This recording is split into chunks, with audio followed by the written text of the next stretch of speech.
a tree in the midst of the earth. Correct? Y'all with me? Yep. And the height was Right. great. So 2, the height was great. All right. 3, what's the next fact on this? Verse 11. The tree grew strong. So the tree grew and it was strong and the height was reached unto heaven. Right? Yep. Strong again. And height. Sight. Sorry. And the sight you could thereof to the end of all the earth. So All right, so I'm gonna add that to this 3. Sight to end of the earth. I wonder what he's trying to say with that. It has to be carnal, like some kind of carnal vision. Verse 12, the leaves were fair. yeah. With much fruit. Leaves were fair. Yeah, Lord. I'll add that as number 5. Much fruit, right? And meat for all. And meat for all, right? But who was eating this? The people that were like, I don't think any. It was. It said meat for all the beasts of the field. Right. So it's for the beast of the field, not for. Mm-hmm. So that it has to be. That has to have something to do with, like, unbelievers or something like that, like carnal mind.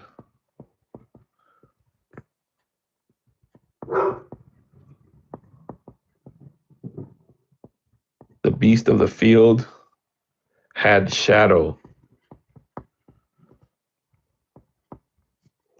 under it, right?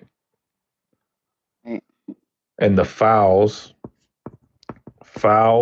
sat on its branches. Well, correct? It says dwelt. Oh, okay. Hold on. Fowls of the heaven dwelt. I'm So starting to let see me something change totally sat to different. dwelt. What is going on? What's up, big dog? What y'all in? Daniel 4. Oh, my Lord. Hold on a second.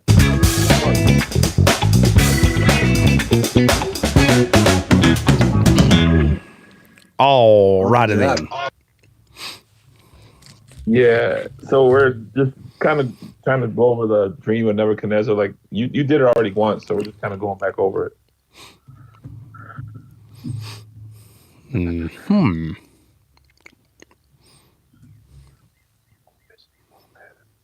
So what's the next one? Nina, where are we at? Okay, so the fowls of heaven dwelt in the branches, and all the flesh was fed of it.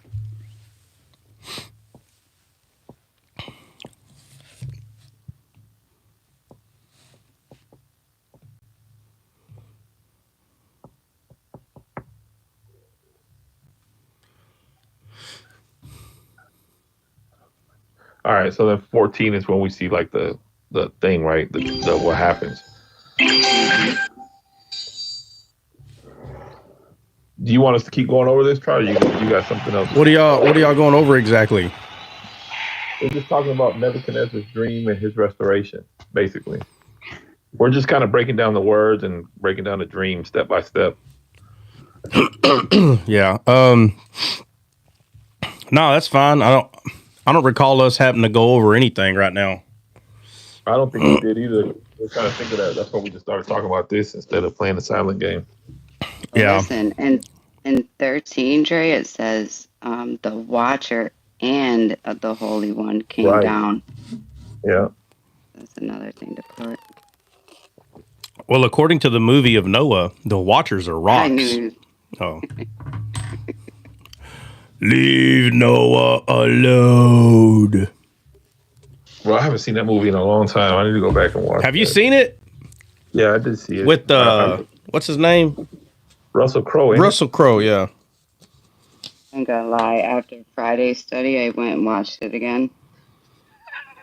You funny. After what? Oh, after Friday's study? Yeah. She went back and she's like, we will. I said, maybe it's not 100% wrong. We will listen to Noah. Or however they do that. I also watched your Ben-Hur movie. That was good. Which one? Well, okay, so I don't have access to the one you recommended. I recommended both. Okay, well, I watched the one with Samuel. What's his name? What's that guy's name? I don't know. There's a lot of names. The guy, Morgan Freeman. Thank you, Morgan. So you watched the newer one? Yeah. Yeah, man. It's a good movie, dude. It was good. And the older one, is a little bit better.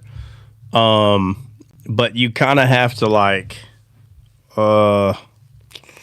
you just have to deal with the old fashioned way they made movies. But there's just a lot more, but I'll just say that they're equal. They're equally good. I'll put it that way. I think I just like the older one better because if you pay attention to the character, to Ben-Hur, if you pay attention to him, just his character in the older one, he's more funny to me. I don't know how to, man. I don't know how to explain it, and I always appreciate how you could take someone who's supposed to be serious, but they can bring the humor out of it. Like when Charlton Heston plays Moses in the movie 10 Commandments, right? We know that movie came out before the pyramids were made, but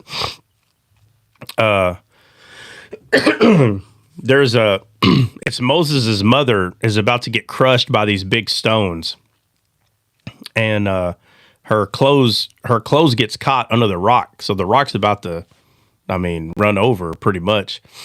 And I don't know if it's the daughter. It might be the daughter that runs. It might be Miriam. I think Moses' sister runs up to him and says, "Have mercy." He's like, "What do you mean?" He's like, "My mom's about to die." Or I don't remember exactly. It's been so long since I've seen that movie. but the part sticks with me. Because see, back then, you had to use your imagination on how to make something appealing to people. Like now, if we don't like a movie, we can just get on TikTok. And we're like, okay, you know what? Movie's boring. Next. Swipe.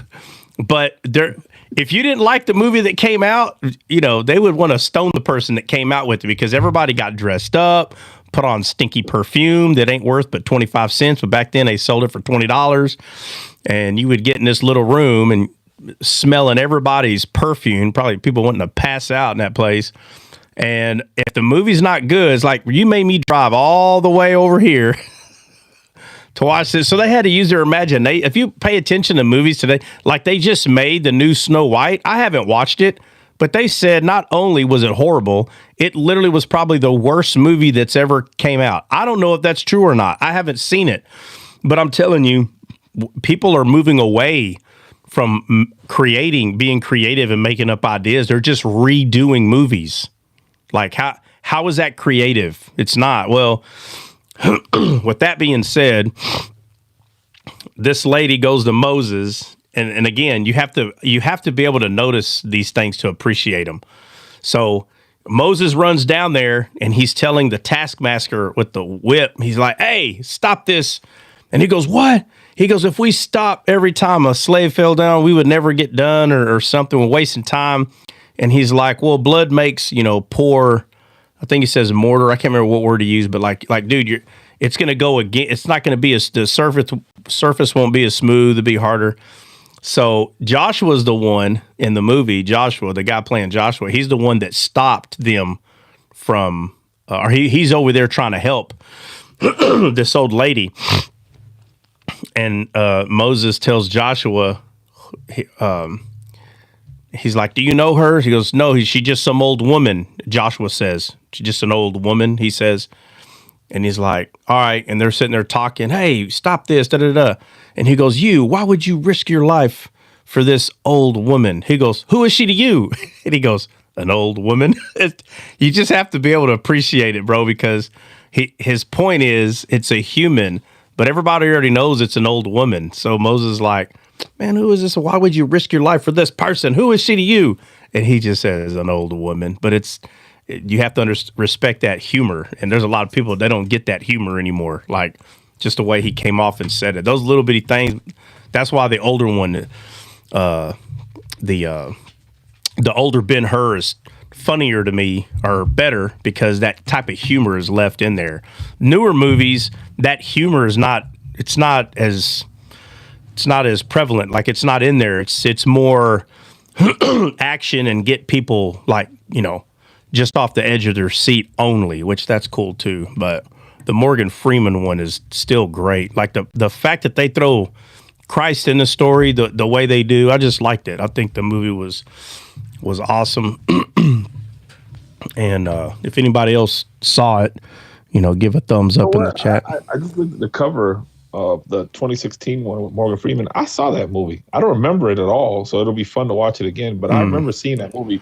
They had like some kind of a chariot thing happening like in the middle of the Coliseum too, right? Yeah, so back in the day... That's what I remember only, honestly. I only remember that part. Yeah, back in the day... see, but you never saw the first one then, right? No. Yeah. I didn't even know there was a first one. Yeah, so sometimes a remake, it doesn't hurt. It doesn't hurt if you do a remake. But you have to keep 95% of what's happening alive. You can't redo a movie and only keep 10% or 5%. Like, you just can't, bro. You can't you're not being creative. You're just trying to change certain parts of it to make it look like it's not exactly the same. But if you're going to do a redo, you need to be doing it just because there's a new audience, but not in the sense that you're changing the movie. Like it's for a new audience, meaning using new technology and things like that. But you can't do a lot of changing. It just don't make any sense whatsoever. Like for instance, y'all remember the Little Rascals? Yep. Yeah, of course. Right? Yeah. Y'all know why Buckwheat's name is Buckwheat? Anybody know why? Somebody find out. Wasn't it because of his hair? Yeah, bro, because of his hair. Yeah, that was an ongoing joke about. So you don't make everybody feel good by putting a bald man and calling him Buckwheat. That's not what you do. Just because you want to make everybody feel good. Buckwheat, his name is that way because of his hair. Period. So you can't just go get someone that's bald-headed and say, well, I want to make bald-headed people feel better. And a bald person is going to be Buckwheat. Doesn't make any sense anymore. You messed up the whole story. Period. Whoever plays Buckwheat, the hair's got to be the thing, bro. Period. Doesn't matter. You can't change that. I think I say like a good redo, and this movie's been redone a bunch of times, but I think they've all been pretty good. At least the ones I saw. The Jungle Book. The Jungle Book. Yeah.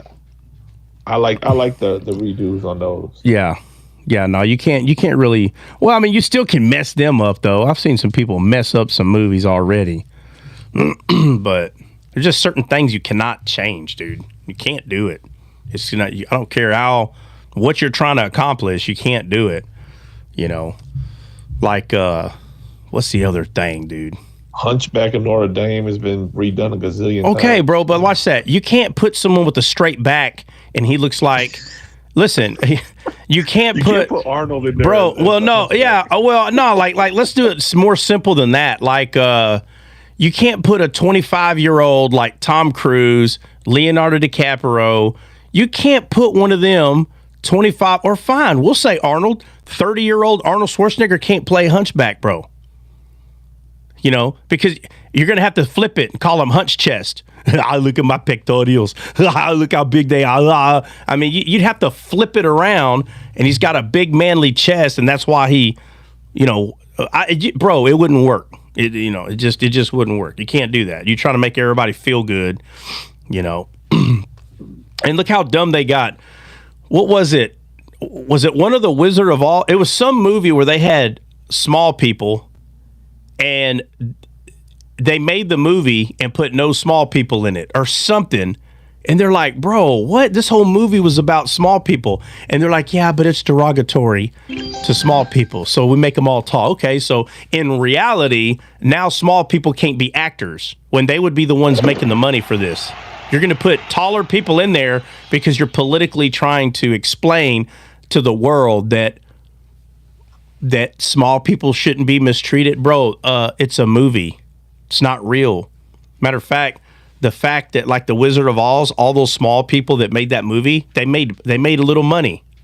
I don't think they made a lot because that movie was old, but they made some money. It's bro. like doing Willy Wonka or the Chocolate Factory? I don't remember. Oompa Loompas.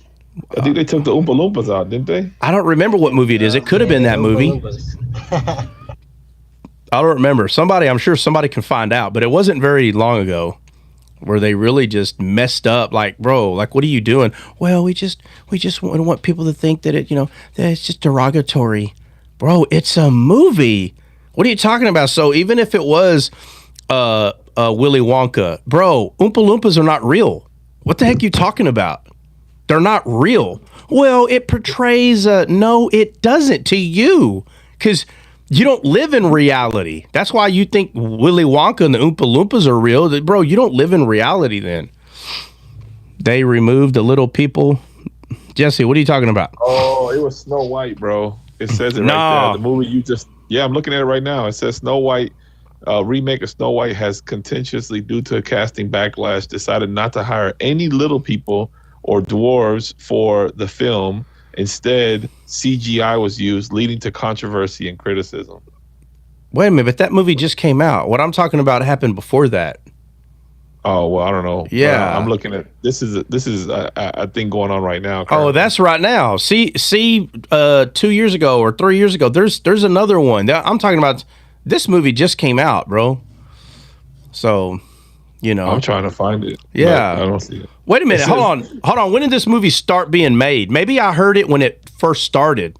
When did it? Maybe. Well, you got to think it's got to be at least 2024, 2023, maybe. Oh, okay. My bad. Yeah, that's right. Okay. Well, maybe that is it. And maybe like when they first decided, because obviously they decided this a year or two ago, not to hire little people, and which that's not the only one. I don't believe. I believe there's probably going to be. You know what's crazy? Bill Maher actually destroyed. I'm looking at an article. It says Bill Maher destroys Rachel Zegler after the woke Snow White movie. I'm surprised because he's ultra liberal. Oh, he is, but he's got to get paid too, so he don't care who he attacks.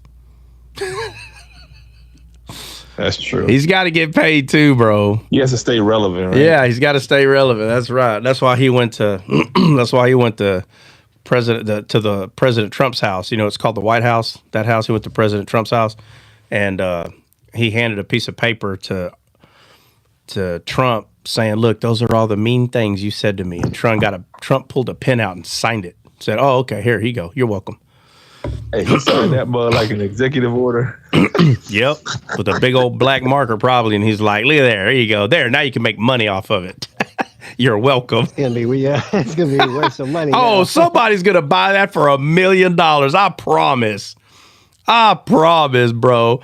It would be better if there was a picture of him signing it. Oh my Lord, that'd be authentic. Man, put some memorabilia in there, like Trump, some of his golden lock in there. Oh my Lord. Bill Maher's glasses. Oh my goodness. All right. But yeah, if you haven't seen Ben-Hur, because that's kind of where we were at. If you have not seen Ben-Hur, what'd you say, Jesse? 3 years ago? What's 3 years ago, Jess? The last time she was on D-Scale. The last time she was on D-Scale. The last time. So long since I watched Ben-Hur that I'd have to watch it again. I forgot about a lot of it. Yeah, no, there's two of them. There's like a 1960 or 71, and then there's a 19. I think they said 16. I think they decided about the little people. Oh, 3 years ago. Wait a minute. Snow White has been in the making for 3 years, bro. There ain't no way that the most horrible movie ever made started 3 years ago. What?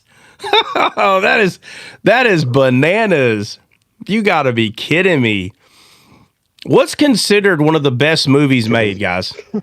I need to know this. Goodfellas.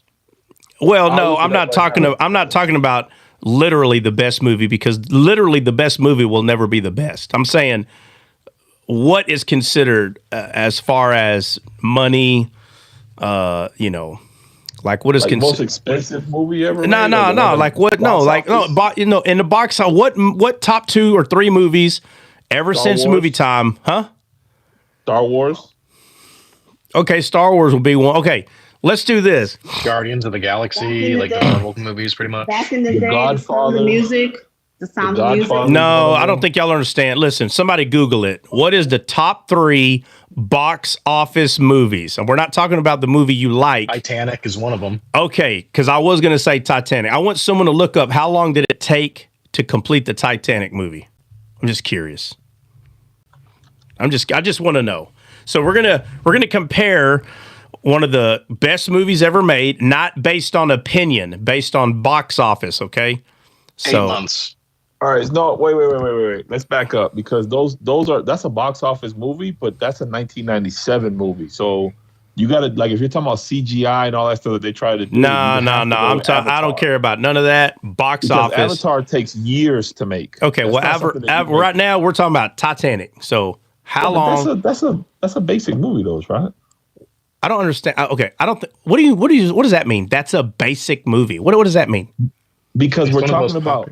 When you're talking about green screen, I know this is kind of hard for you to understand. I'm gonna try to make you familiar. No. Right? Let's understand. Hold on. Let's understand what I said. Box office, bro. What movies did the best in box office? So if the answer is Titanic, and you say, well, that don't matter. Not. The number 1 is Avatar. Okay, it doesn't have to be number 1. Okay, fine. What number is Titanic? 4. Okay. Dre, if Titanic is number 4. It's top box office movie, bro. Period. Yeah, but listen. No, hold on. It doesn't matter, bro. If you made it to the top 5, it doesn't matter. I'm picking Titanic. I don't care about the other ones. We'll go over in a minute. I just want to know how long it took Titanic to be made. How long? About 26 months. Huh? How long? The film took place from July 1996 to March of 1997. There you go. That doesn't answer my question. Make it. It took No. about Literally. 26 months. No, I'm not doing the math. How long did it take? I need an answer. I don't need an equation. I don't need a mathematical equation. 26 months to make. It says it. I'll read it to you. 26 months. Okay, so 2 years. Okay, that's 2 years. So it took Where are you getting that from, though? I don't see that. Well, I don't know. That's what Faith said. I'm looking at it right now. It says Titanic was the most expensive movie ever. It says Titanic was the most expensive film ever made at the time, with a production budget of $200 million. Filming took place from July 1996 to March of 1997. Okay, first of all, let me say this real quick. Just because we Google something doesn't mean it's going to be the most correct answer. So we just need another person to clarify. Give me someone else. So Faith gave an answer. Dre, I need someone else different. Someone. Well, the question that I asked was how long did it take the original Titanic? No, not original. No, not original. The box office one. The box office Titanic. Yeah. So the box office Titanic. What year did that come out? Somebody, so we know what movie we're talking about. 1997. All right, 1997 Titanic is the Titanic we're talking about. So in 1997, Dre, what's the answer? I don't need an equation. July. No, the answer. That's not the answer. No. August, September, October, November, December, January, February, March. 5, 6, 7, 8 months. 8, 9 months, something like that. It took less than a year, bro, to make that movie? Yes, bro, that's what I said. The filming of it. Yeah, I'm seeing 8 months. Filming of it. I don't know how long it took to do the production and the editing and all that stuff. I don't have to. Well, shouldn't that matter? Shouldn't all that matter or no?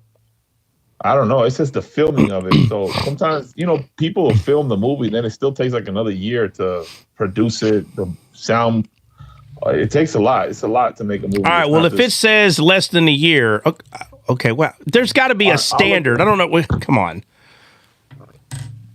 There's got to be a standard, like the completion of it.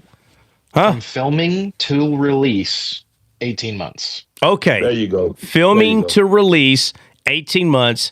And let's confirm this apparently most horrible movie ever made. Filming to release, which whatever that is for this movie, it's 3 years. Is that still the answer? I don't know. Yes, is usually wrong, so let me double check. Yeah, Jess. Oh my goodness! This movie, Snow White, you're talking about, has a 1.6 out of 10 stars. Yeah, I haven't watched it. I don't know if I've ever seen that. But apparently it's so what they said is they said the original Snow White is what brought Disney from the grave, and then they said this Snow White is going to put Disney back in the grave. Put Disney back in the grave. Oh, Disney. Back on the map. Oh man. You're like back under the ground. Yeah, exactly. Yeah. One point. But I mean, all of their movies, I feel like, have been just flop after flop since like Endgame, Avengers. Oh, they started as soon as people can go. You can go Google this all you want to, but the movie started sucking as soon as Biden got into office. Period. That's when they started sucking, dude. I'm looking for the production. I don't understand how. The budget was $270 million. For what movie? Snow White. We're talking about Snow White. 200. Okay, so how much was it for Titanic? 'Cause we're talking about both movies. About the same, actually. They're both about the same. Both of these movies took $200 million to make, dude. Yeah, but Titanic was even more expensive when you think about it, because that was back in 1987. 97, 270 million. Yeah, that's almost 300. That's 300 million. 350 million today. Yeah. Wow, dude. That is nuts. Wow. So they both wow. That's crazy. So let me preface this a little bit. It technically says it took a decade for this Snow White, and here's why. There was initial talks in 2016, so that's part of their counting it. You might not count that. But then it took from 2022 for filming to 2024 release. So it did take 3 years. So what took so long? What's Bro, I mean, CGI is. all right, check it out. Oh, okay. You're saying CGI? It's not easy. Okay, well, so CGI took long. Reshoots later as well. Huh? They had reshoots later as well. So like they did the CGI, that takes a while, and then they did reshoots, and so that took a little bit longer. Yeah. These CGI people got to make a mint, bro. It's so hard to do that. When you do CGI and the green screens and all that stuff is not easy, bro. No. Yeah. People it's not like black telling- suits with like the balls. Hey, somebody dropped down for Amy. Amy's on fire. She's like, I want to talk about this topic. I want to talk about Snow White. All right, hold on. Not everybody dropped. Somebody already dropped, so. It's not as easy as just telling Leonardo DiCaprio, hey, go back and do it again. Yeah, that's right. That's right. Go back and do it again. All right, Amy, what are you fired up about? Because you guys not up to date? I have kids, so I'm up to date on like, the Snow White. She's like, trust me, I looked all this up. All right, No, what I is look it? it all up. What's the problem? So a couple of years ago, when all this was going on, she became out as being feministic, and it made a lot of people very angry because she was trying to change the actual Snow White. She said some words. All right, hold on a second. Hold on. Who is she? The star actress that played Snow White. What? How does she got say so? She's the actress. Because they were interviewing her about trying to hype up this movie, and she started saying things that were totally like, oh, this is a new kind of Snow White. She doesn't have the princess save her. And it really made a lot of people angry. So they delayed the opening of it. Hold on. Hold on a second. What exactly made people? It's crazy how people are these days. What made somebody mad? What did she say exactly that made someone mad, and why were they mad about what she said? because she was trying to change the actual Snow White movie on the premises of a prince saving her. So she went against that. She said, hold on. Did she get saved in the movie or not? According the original movie, yes. No. She's not in the original movie. I'm talking about the Snow White she's playing. Did she get saved or not? I don't think so. I think it's got a little bit of different. Yeah. Okay, so she didn't write it. So why are they mad at her? If she didn't write it that way, why is anybody mad at her for telling? Because the way she's like, whenever she would interview, she would say things that were like, you know, trying to change. We don't get saved by men, and I mean, just kind of okay. All right. So so basically, maybe people could tell that she was like. Basically, I'm going to say what she was doing then. The whole movie is political. It's making political points, and she called them out, but maybe not in a way that she disagreed. She might have agreed, but and that's another thing about cartoons. There are things that are said that aren't really said in there, and maybe they didn't like that she actually came out and said it. Maybe I don't know.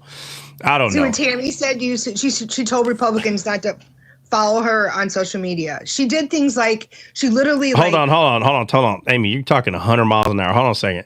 She told Republicans not to unfollow her. To unfollow her, like not to be. She's very feminine. She's a feminist. All right. Okay. Well, I'm definitely not trying to get into discussion that deep. No, we're not. The point I'm making is it's delayed. Yeah. Okay. Well, yeah. That's fine. Okay. So basically, it's delayed because everybody wants a piece of the pie. Everybody. I mean, I can tell now that this conversation is happening. Maybe the actress and everybody thought that this Cinderella was going to be box breaking, like the best thing since sliced bread. And it literally was the worst movie in history, period. So I guess I don't need to say anything else. But I think the thing we're pointing at is the Cinderella movie was not the topic. There's some people on YouTube. Who cares? Yeah. I don't know if you just got here. Who is that? We're not talking about Cinderella. We're talking about a couple of movies, and we're just talking about like how times change. And then we got into, Snow White. My bad. Snow White. Thank you. You guys should know, though, by now, Disney is not doing very well ever since it went woke. Like ever since. It's kind of like gone downhill. They can do. I live here, and I live in Orlando, so I live here. Yeah. So, but the point is, we were talking about some movies, which is hold on. Let me say this quick. Hold on. Let me say this quick. So, Jesus is Lord. We were talking about the movie Ben-Hur. I don't know if you've ever seen that movie. There's an older one that came out in the 60s or 70s. I don't know the year. Charlton Heston plays Ben-Hur in the movie. And then there's another Ben-Hur, a redo that came out in, I think, 2016. And Morgan Freeman is actually in that Ben-Hur. And they're both amazing. So that is what we're actually talking about. And then we kind of got into the fact that people don't use their imagination anymore when they make movies. And of course, since the biggest flop, since the time of God happened to be Disney's Snow White, it just came up. So, but that's not the intention. The conversation is not about Snow White. That was just like the last part of it. My bad, Dre. Go ahead. So Mickey Mouse is wearing dresses at Disney World now. Oh yeah, for real? No, I'm joking. I'm just making I was like, it's gonna happen soon though. Probably. The last time I was there, they were very, very, very sweet, if you know what I mean. Wow. So what about Minnie Mouse then? Well, is she going to become Mickey? Top like a Marine now. Is she going to become Mickey Mouse, and Mickey's going to become Minnie? Yeah. And then we're gonna have to explain that happened. Yeah. So I heard this comedian talking about that, like explaining to your kids nowadays how a bee can be a bird, but a bird can be a bee, but a bee is still a bee, even though it's a bird, and a bird is still a bird, even though it says it's a bee. But the bees and the bird, like the way he went on, I was cracking up. I was like, yo, that's crazy. Yeah, that's kind of where we're at. So I'm glad Trump changed that nonsense. Yeah, that's and it's crazy because, oh man, it's sad, dude. It really is.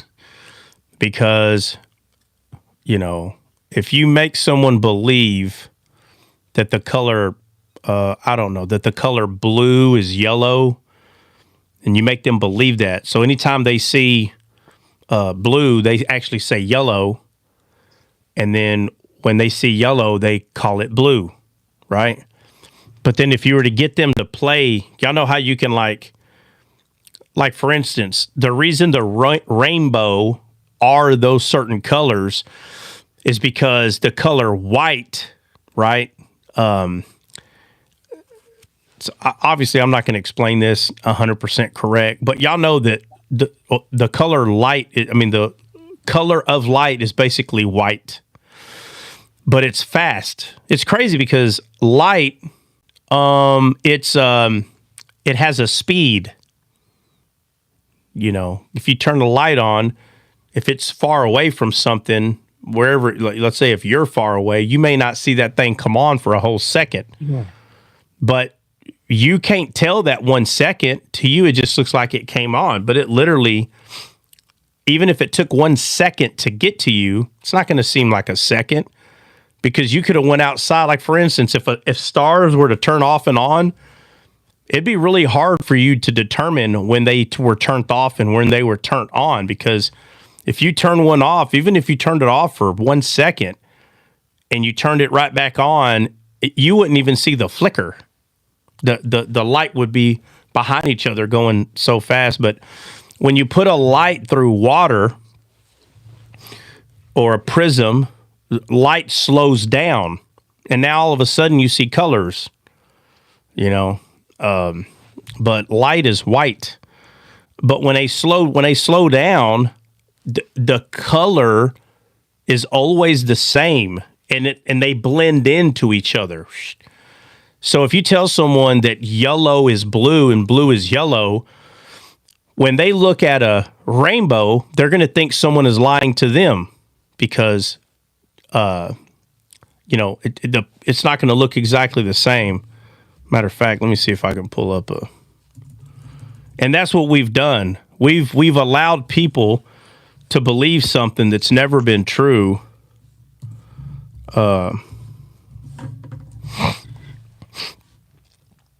Oh man, how'd I do that?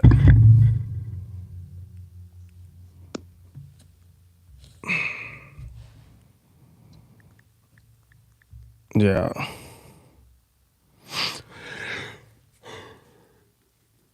So like when you look at a rainbow, blue is usually next to green, right? And then from green, it's yellow. But if you tell someone vice versa, they're going to make the rainbow red. And if I mess a color up, just forgive me. But it's like, typically it's like red, orange, yellow, green, blue, purple, violet, something like that. But now if you tell someone, nah, that's not yellow, that's blue, or you just change the word. Well, they can end up putting the color there instead of the word, or vice versa. It just, that one confusion could not be just towards the words, it could be towards the colors as well. So they see yellow, but they're going to call it blue. And then they see blue down, at the bottom, and it's like, well, that's yellow. Well, that's just the words. But they could, if you tell them, no, this is yellow and that's blue, they could just go in there and flip them and say, okay, there. And like, no, that color don't belong there. Well, you said yellow goes up there. And remember, you've taught them that the color blue is yellow. So they're going to say, oh, okay, so yellow goes up here. Now they're going to put the blue one up there. So now it's going to be red, orange, blue, green, yellow. So now yellow and blue are, that's all it needs. You get someone to be confused on what blue and yellow is, like the words, And before you know it, the actual colors will be. So now rainbows, can you imagine someone arguing about the rainbow and telling you that you got the colors wrong? And then you create a rainbow. It's not hard to do. I mean, you can wait outside, just let it rain, and you'll see one somewhere. And you can tell them, look, blue's supposed to be there and yellow's supposed to be there. Eventually, they'll see the truth in that. But they cause some disturbance in the process of learning that, and that's kind of where we're at. That, you know, when you lie to people about things that are true, and you tell them it's not true, you know, it can cause a big ordeal, man. And that's kind of where we're at right now. And That's why it's important to know the truth, because and know who you are and what you are, because you can be easily swayed. If you become vulnerable, and I mean, you got to know who you are and what you believe in. Yeah, no, you can definitely become vulnerable. And then if you make someone believe something that's not true, then they're going to tell you, no, you were vulnerable. You were lied to. That's what it turns into. It turns into someone arguing against what you're saying. And then this is where you get the cute phrase, your truth is my truth, and my truth, you know, your truth is your truth, and my truth is my truth. We all have a truth. Now we're supposed to believe everybody's truth. So this has been a fight against, this is a fight against truth is what it is. Against unreality. Yeah. Yeah. So, all right, let me see. Dre wanted to talk about, let's see. Given Grace said, and it's important to know blue means blue. Yes, it is. It's very important to know that blue means blue. It doesn't mean anything else. It means that colors are not racist. Colors are not bigots. Math and colors are not racist and bigots. That's wow. It's crazy. It's crazy, man. You know, Jesus was the truth, and they unalived him. And there are going to be people today that are going to stand for what is true, and they will be hated and persecuted. Let's see, Colors and Snow White. He said Colors and Snow White. What's up, Mike? Josiah, what's up, homeboy? What we in today? Dre wanted to go through some Nebuchadnezzar action, which is in the book of Daniel, and he wanted to talk. What part you want to talk about, Dre? Or what? Bill, what's up, dude? The restoration part. Oh, Hope, you took the words out of my mouth. That's it. Thank you. No absolute truth. Yes, that's what they're fighting against. They do not want to believe in absolute truth. There is no such thing. Anybody can believe it. Listen, I agree. Listen, let's be honest about one thing. It would make your life easier in this world. If you could just like let's say we all used our imagination and lava land, right? There's lava all over the ground. So we're going to hop from one couch to the other and you can't touch the floor. Listen, if we can all live that way, like that, in fantasy world, and you can do whatever you want, and if something you did was bad, we'll just give it a name and it's not bad anymore, whatever that is. It's like, oh no, that's not bad because it's this. Oh, no offense. Listen, if a person is saved, you're my brother and sister, period. Okay, so if I poke fun at this, don't take offense. I'm just poking fun. I hear of, like, for instance, like if Catholics make fun of people who are not considered Catholics, right? They give a cute name for it. They call them Protestants. Well, I haven't protested against it. I haven't protested against God. God lives in me. So how can I be a Protestant? How could I be protesting against God when God's living on the inside of me? But the Catholics will make fun by, I don't know why people don't believe, oh, are you a Protestant? Oh, okay. I don't think you understand that that's making fun. Just by calling someone who is saved a Protestant, it's poking fun every time you say it. But I don't get mad. I don't say, no, you're going to stop calling me Protestant. Stop it right now. I'm not going to get mad. I know why the Nimrods that created that in the Catholic era, I know why they gave that name, because they were trying to be derogatory. It's a derogatory name. Just like when the word Christian was given to a person, it was supposed to be derogatory. So we all poke fun in some way, but nobody pokes fun more than the Catholics. Every time you ask somebody, hey, are you a Catholic? Oh, so you're a Protestant? As soon as you say that, you're poking fun. I don't care what you say. That phrase right there. So you've been taught to believe that it's okay to call them a Protestant because that's what they are. That's kind of like living in America, freaking 1800, 1700. They still use the N-word a lot back then, and they'd say, well, that's what they are. No, that's not what they are, bro. Same thing with what y'all are calling Protestant. It's okay to say it. Me personally, I don't get a fit. I don't care, but I will tell the truth. I'm not a Protestant. I haven't protest. Well, it's because you protested against the church and the church. No, your Catholic church made that word up.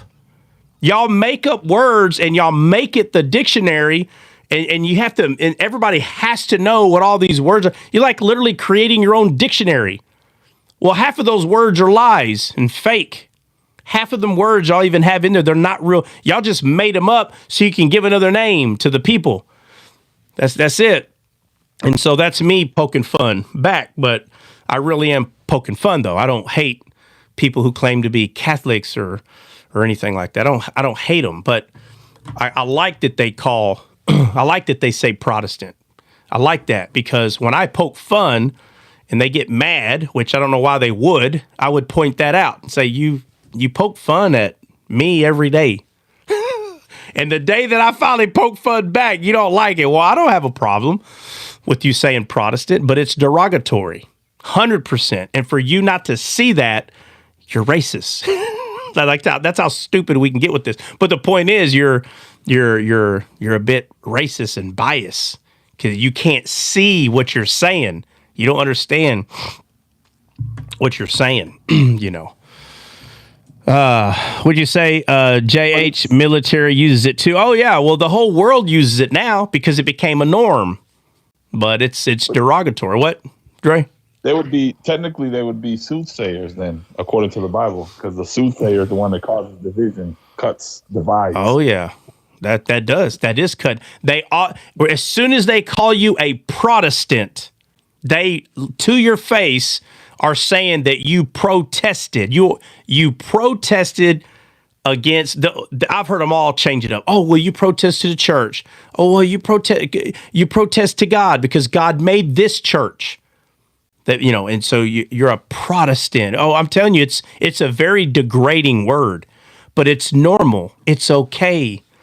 Well, no, it's not okay, actually. And the sooner you realize that it's not okay to call someone who is saved a Protestant, when you can see that that's wrong, then we'll be able to start seeing eye to eye. But you're not going to see that that's wrong to call someone who is saved, and you're saying, well, they're not saved because they're not part of the universal church. They haven't been baptized in our church, so there's no way you're saved. Bro, that's crazy. So the Bible, you ain't going to let the Bible get in your way, huh? The Bible ain't going to get in your way, so do what? The Eucharist is what makes you part of their church. Or whatever, that too. Whatever. Yeah. 10 things that they'll name. If you don't do these things, do what? I said funny. Thanksgiving, Eucharist, Thanksgiving. Yeah. Yeah. But again, I'm poking fun back, but I'm not trying to be degrading. I'm just saying it's funny that they come up with these words and they're the ones that made it up. The word Protestant came from them because they wanted to call them, they wanted to give a name to those people that called themselves Christians, but they weren't part of the church. They're not, literally, the word Protestant literally means not a Christian.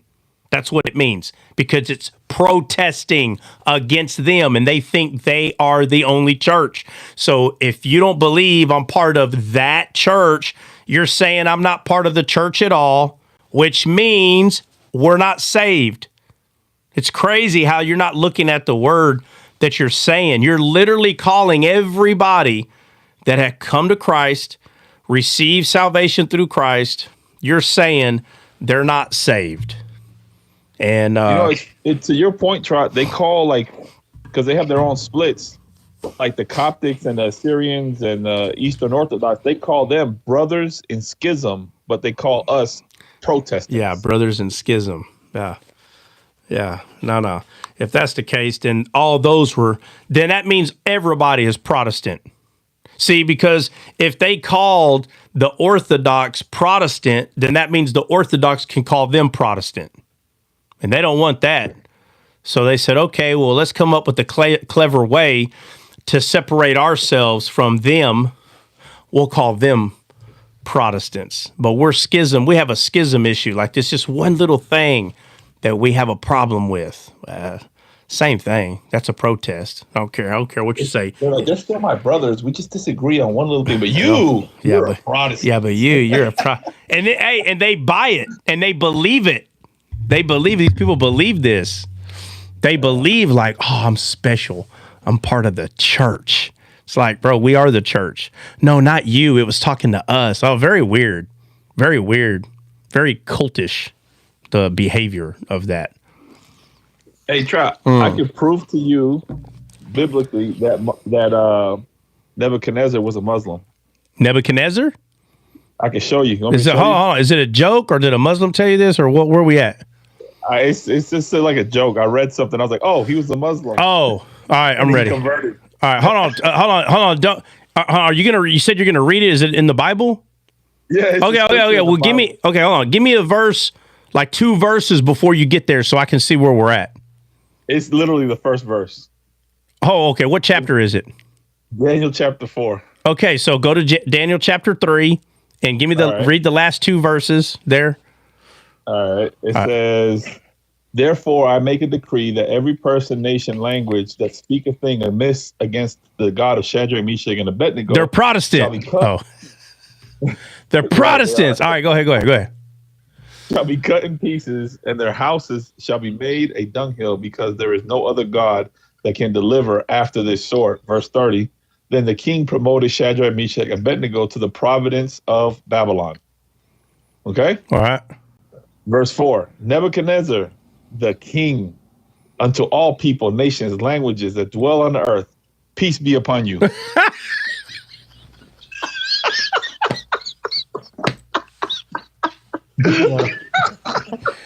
Hey, I didn't pick up on that, bro. Peace be upon you. I was waiting for it. I'm like, what's he talking about? The king, peace be upon you. Oh man, that's a good one. He was a. Oh man, he was an Islamic believer. He was an Islamic believer, bro. Peace be upon you. That's funny. Oh my gosh. Oh man, I remember when I first got to Iraq, and I remember we first got to Iraq, and I got my first set of like interpreters, and went out there doing my thing, and man, dude, I couldn't have a conversation with this dude, man. He's like, oh yeah, this, and he's telling me, and some of them are just real religious, okay, big time. And I mean, if they said any prophet's name, they're like, oh, peace be upon him. And I said, hey, bro, you're going to have to stop. You're going to have to stop, bro. We need to come out here, do our job, and get the heck out of here. Like, there are snipers aiming towards us every day. I said, now I see why everybody's getting pew-pewed out here, bro. You stay out here way too long. Can we just get done? And I'll tell you what, if you happen to say a prophet's name, just continue to talk, and I will write down. I will give you hash marks on how many times you need to say peace be upon you. I mean, I used to mess with him. He would say peace be upon you 100 times. I was like, bro, I said that's 100. That's over 200, 300 seconds that we're standing in certain areas longer. I said, you're driving me crazy with it. But then again, it was new to me. So after about 3-4 months, I was like, oh God, just whatever. Talk faster then. But man, when I first started dealing with that, I was like, oh my God. It didn't matter what they said. It's every time. It would come out every time. But, Did they say it in Arabic or did they say it in English? Well, our interpreters knew English, so they would say it. I'm asking this because he says like peace be upon you is quick, but if they say it in Arabic, it'd be like sallallahu alaihi wasallam. Like it takes forever. They said, but they did it both though. But no, they did it both. But just and if somebody was like let's say a big kaboom went off, like real near, like close by us, somebody would say, "Oh Jesus Christ," and he would say, "Peace be upon him." Like I'm like, bro, stop it, bro. Stop. What? You Christian, you disrespectful. I'm like, I don't care. We got a job to do. I don't care what you're talking about, bro. Let's get this done. Oh, it drives me nuts every time, And then we got a female interpreter. That was the worst. That was the worst. Having a female interpreter. I think I had her for at least 10, 15 missions. I was like, I can't do this. Half of the guys can't even concentrate. I'm like, bro, no, not doing this. They say like the Arabic one is like sallallahu alayhi wa sallam. Something like that. Yeah, that sounds about right. Yep. And I had a female interpreter, like I said, for probably maybe 3 weeks or something like that. Not even a month. And half the guys couldn't even concentrate. And I'm just like, oh, dude, no. And there's a lot of people that didn't want her, and Saba knows all about that. I know she said that a zillion times in her lifetime. Who? Saba. Oh. Yeah. They saw her hair. Man, they couldn't concentrate. Yeah. Well, the women out there really work on their eyes. So they have like all of them. All of them. Their eyes are perfect, dude. I don't know. Like Cleopatra? Well, no, not me. I knew how to concentrate, to be honest with you. I'm not easily, drawn away like that. That ain't gonna work for me. That I couldn't have been a shadow of Samson. That wouldn't have worked. I know how to be just as stupid as any other dude, but like if I'm focused, like if I'm really doing something, oh, you're not taking me away from that. Yeah, that's it. For some reason, I'm easily when it's serious, I'm not easily distracted. If I'm being serious, it's not gonna happen. But when it's serious, Trot's like, your eyes look like Jezebel. Next. No, I don't know. I don't know. If it's not serious, then I could be a normal dude and be distracted. But I'm saying you gotta think like Trot. You was like eyeballs, life. Eyeballs, live. Yeah. Which one's more important? Yeah, I don't know. I didn't even think twice, bro. I just did what I was supposed to do. I didn't care. But no, I mean, if you wanted to give a few seconds of truth, you would say like, wow, she does have some really pretty eyes. Like you're not stupid. You can see that, but as soon as you think it, you're done. You're like, okay, next, let's go do what we got to do. But they knew how to take like, I would see those girls like on the balcony, like, and they're not supposed to show their face or nothing, but they'll let the Americans, like, they'll show their face. And, you're not looking up there for nothing, but someone try to pew you. That's why you're there. And they'll open their veil and they're not that high. They're not as high as you think, and you're like, why is there not any girl in this world, in this part of the world that's got ugly eyebrows? No. Absolutely not. Like they just sit there with string. Okay, well, I'm gonna mess this up. I don't know exactly what they're doing, but it looks like they got a piece of string in their mouth, and it's like 2 or 3 pieces, and it's real tight. Threading. I don't, whatever. And they're like opening it up, and and I could tell they're plucking out hair. That's the best, bro. And I was just like, what are they doing? I just thought they were so poor they couldn't afford what do you call them? Tweezers. I was like, oh, they can't afford tweezers, so they got to do it with thread. No, the threading. No, much more I don't know. I'm just telling you that's what I thought. I don't know. I didn't know. Well, Bill said that's the best. That's how you get yours. I was wondering that. I was wondering. Hey, I don't mind, bro. Hey, I don't want a unibrow, bro. We're Latino. We take care of ourselves, bro. Oh my goodness. Martial law. flossing their eyebrows. I swear, I would look like to me. True. They're done. Hey, they're done plucking their eyes and they leave minty fresh. You know, I don't know. I didn't know what they were doing. Yeah, my wife gets her eyebrows threaded. She has perfect eyebrows. That's one thing. My wife has perfect eyebrows. Yeah. Like, good Lord. Yeah, well, every one of them over there, perfect, bro. Like, I mean, their eyelashes, eyeballs, eyebrows, like that whole. That's why when they cover everything up, they're like, this is all they're going to see. I might as well make this as good looking as I can, I guess. You know? Isn't that what the people in that salon did next to you where you were looking at that building that one time, or did they do something else? Well, I don't know if they did that or not. They just did a whole bunch of woman stuff. I don't know. I don't know what they did in there. So I'm sure that they might have done that. But, all right. Anyhow, let me see if I can get my. All right, so let's go do some Nebuchadnezzar action.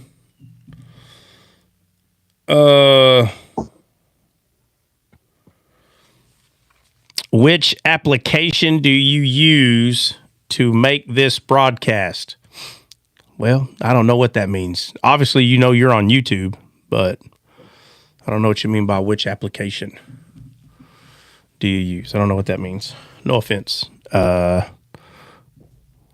Amir, or however you say your name. All right, let's go. We there? Who's reading or what? Yeah, we are there. Where are we starting? I guess we should start with the dream and then go into No, address. Give everybody the address. Oh, Daniel 4. All right. Peace be upon him. Yeah. That was funny. I'm listening closely to him like, what is he talking about? He busted out and said, now in the King James version it says, see if I can find it. That dwell in the earth, it says, peace be multiplied unto you. Yeah, I skipped the multiply to make it funny. It's still the same thing. Yeah, pretty much. Pretty much. Freaking hilarious. I missed it. That's too good. All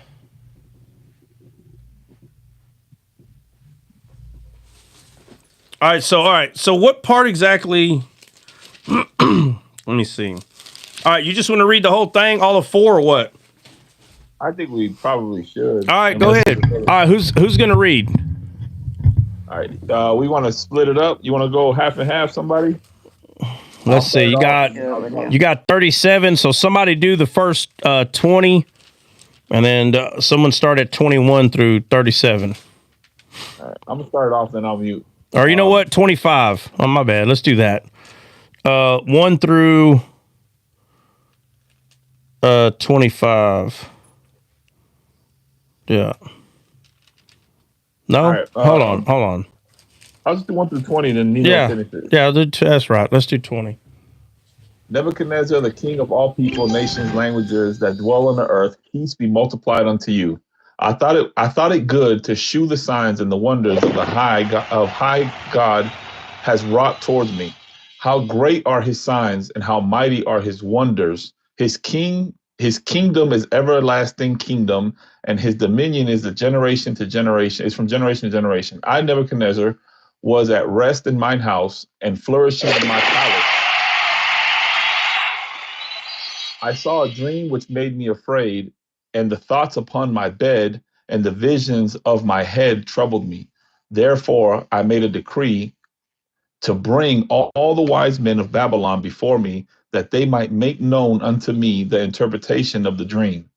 Then came the magicians, the astrologers, the Chaldeans, and the soothsayers, and I told the dream before them, but they did not make known unto me the interpretation thereof. But at the last, Daniel came before me, whose name was Belshazzar, according to the name of my God, and in whom is the spirit of the holy gods. And before him I told the dream, saying, O Belshazzar, master of the magicians, because I know that the spirit of the holy gods is in thee, and no secret troubleth, shoot, I lost my spot, troubleth thee, tell me the visions of my dream that I have seen, and the interpretations thereof. Thus were the visions of mine head in my bed. I saw, behold, a tree in the midst of the earth, and the height thereof was great. And the tree was strong, and the height thereof reached unto heaven, and the sight thereof to the end of the earth. The leaves thereof were fair, and the fruit thereof much, and in the meat, and there was meat for all. The beast of the field had shadow under it, and the fowls of heaven dwelt in the boughs thereof, and all flesh was fed of it. I saw in the vision of my head upon my bed, and behold, a watcher and a holy one came down from heaven, and he cried aloud and saying thus, hew down the tree and cut off his branches, shake off his leaves and scatter the fruit. Let the beasts get away from under it and the fowls from his branches. Nevertheless, leave the stump of the roots in the earth, even with a band of iron and brass in the tender grass of the field, and let it be wet with the dew of heaven, and let the portion be with the beast in the grass of the earth. Let his heart be changed from man's, and let a beast's heart be given unto him, and let 7 times pass over him. This matter is the decree of the watchers and the demand of the word of the holy ones, to the intent that the living may know that the Most High ruleth in the kingdom of men, and giveth it to whomever he will, and setteth up over the basis of men. This dream I, Nebuchadnezzar, have seen. Now thou, O Belteshazzar, declare the interpretation thereof. For as much as all the wise men of the kingdom are not able to make known unto me the interpretation, but thou art able, the spirit of the holy gods is in thee. Then Daniel, whose name was Belteshazzar, was astounded for 1 hour, and his thoughts troubled him. And the king spake and said, Belteshazzar, let not the dream or the interpretation thereof trouble thee. Belteshazzar answered and said, my lord, the dream be to them that hate thee, and the interpretation thereof is to thine enemies. And the tree that thou hast saweth, which grew, was strong, whose height reached unto the heaven, and the sight thereof to all the earth. Nina? I gotcha. Whose leaves were fair, and the fruit thereof much, and in it was meat for all, under which the beasts of the field dwelt, and upon those branches the fowls of the heaven had their habitation. It is thou, O king, that art grown and become strong, for the greatness is grown and reacheth unto heaven, and thy dominion to the end of the earth. And there and whereas the king saw a watcher and an holy one coming down from heaven, and saying, hew the tree down and destroy it, yet leave the stump and the roots thereof in the earth, even with a band of iron and brass in the tender grass of the field, and let it be wet with the dew of heaven, and let his portion be with the beasts of the field, till 7 times pass over him.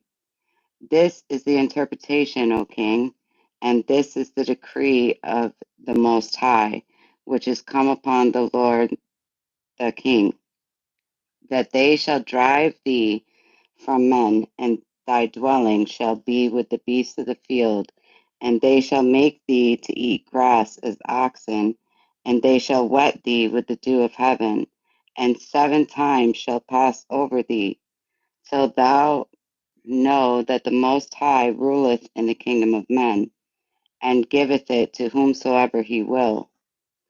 And whereas they commanded to leave the stump of the tree roots, thy kingdom shall be sure unto thee. After that thou shalt have known that the heavens do rule. Wherever, O king, let my counsel acceptable unto thee, and break off thy sins by righteousness, and thine iniquities by shewing mercy to the poor, if it may be a lengthening of thy tranquility. All this came upon the king Nebuchadnezzar. At the end of 12 months, he walked into the palace of the kingdom of Babylon. The king spake and said, Is not this great Babylon that I have built for the house of the kingdom?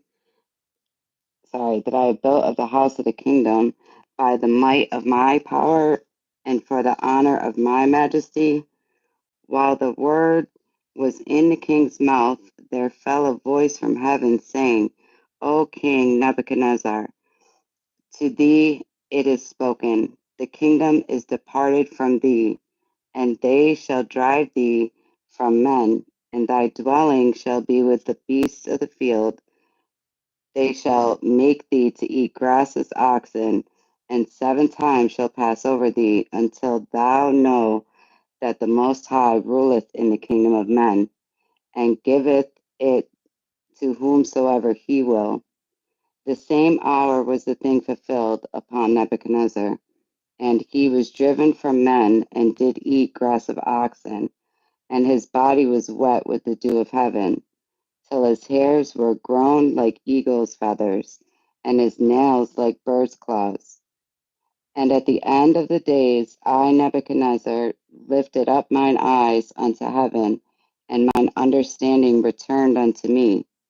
And I blessed the Most High, and I praised and honored him that liveth forever, whose dominion is an everlasting dominion, and his kingdom is from generation to generation. And all the inhabitants of the earth were reputed as nothing, and he doth according to his will in the army of heaven and among the inhabitants of the earth, and none can stay his hand or say unto him, What doest thou? At the same time my reason returned unto me, and for the glory of my kingdom and mine honor and brightness returned unto me, and my counselors and my lords sought unto me, and I was established in my kingdom, and excellent majesty was added unto me.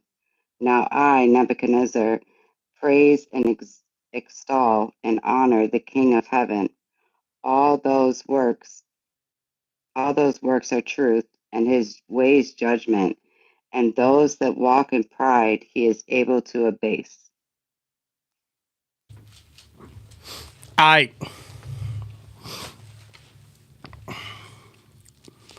So basically, the king was told what? So whenever the dream was interpreted, just in a nutshell, what was the interpretation of the dream? That Nebuchadnezzar would be cut down. Yeah, so let's go to it. Go to where he's like interpreting the dream, like get straight to that, and then let's just read what's being said, what Daniel tells them. Okay, it says in verse 22, verse 22 says, It is thou, O king, that art grown and become strong, for thy greatness is grown and reachest unto heaven, and thy dominion to the end of the earth. And whereas the king saw the watcher and the Holy One coming down from heaven, saying, Hew down the tree and destroy it, it says, Yet leave the stump of the roots thereof in the earth, even with a band of iron and brass in the tender grass of the field, and let it be wet with the dew of heaven, and let his portion be the beast of the field, till 7 times pass over him. All right, so Nebuchadnezzar told the king all this. That's what he said? Yeah. Yeah, look. Why did he say, where's it at? Where's it start where he interprets it? 22? 22? Okay, my bad. Yeah, look what he says right here. He goes, so he's telling him, okay, hey, King, it's you. It's you, O King, that are grown and become strong, for thy greatness is grown and reach into the heaven. And it says, and thy dominion to the end of the earth. And whereas the king saw a watcher and a holy one coming down from heaven and saying, hew the tree down and destroy it. So he's calling Nebuchadnezzar a tree, right? Yeah. So here we go again. If the Bible had a chance to not make anyone believe we were trees, this would be a good one. But instead, it strengthens the idea that we're trees, right? And so people say, it's just an example. Why is the example always we are trees? How come the example is not, you are not trees? How come it's always, you are like a tree, like a tree? Why? Why is that always the example? Why? It's just the way they spoke back then. Okay, so let's keep up with the way they spoke back then. Don't just tell yourself, oh, well, that's how they spoke back then, and then come back to 2025. You're going to miss it. You need to learn. That's kind of like if we were walking in the pyramids and we see the hieroglyphics and stuff like that. We see this stuff. And then while I'm reading it, like let's just say I see water, tree, boat, and people. And I go, water, tree, boat, people. Okay, guys, we know water. We're learning hieroglyphics. So water is always talking about, first of all, I don't know how to read hieroglyphics. I don't want anyone to think that listen. Let's just say when you see water, it always means water. When you see tree, it always means tree. When you see boat, it always means boat. And when you see people, it always means people. He goes, but people are always going to be on top of something. If they're ever under something, it means there's no people there. So the story could say, and I walked to this place, and then it could be like an arrow, and then under the arrow was people. And that means there's no people there. But if the people were on top of the arrow, I went to this place and there was people there. I'm not going to insert my 2025 mindset while I'm reading it. And instead of saying people, I'm going to say, that means Indians. Because it's an arrow and there's people, because we know arrows, Indians. No, bro, you can't use the word Indian there. I guarantee you in those days during the hieroglyphics, they didn't say the word Indian. You can't just say Indian. No. The arrow and people, it means people back then. You cannot just take the way you think something means and just make it that. It has to be that. So in this, even though this is written in English, this book may have been printed in 2024 or 2025, but it's copying down what was written a long time ago. And so the reason that people called each other trees is because people back then understood what that meant, that we're like trees. They understood. So that means you have to learn how the Bible talks. And you're not trying to learn how the Bible talks. You don't want to learn how it speaks.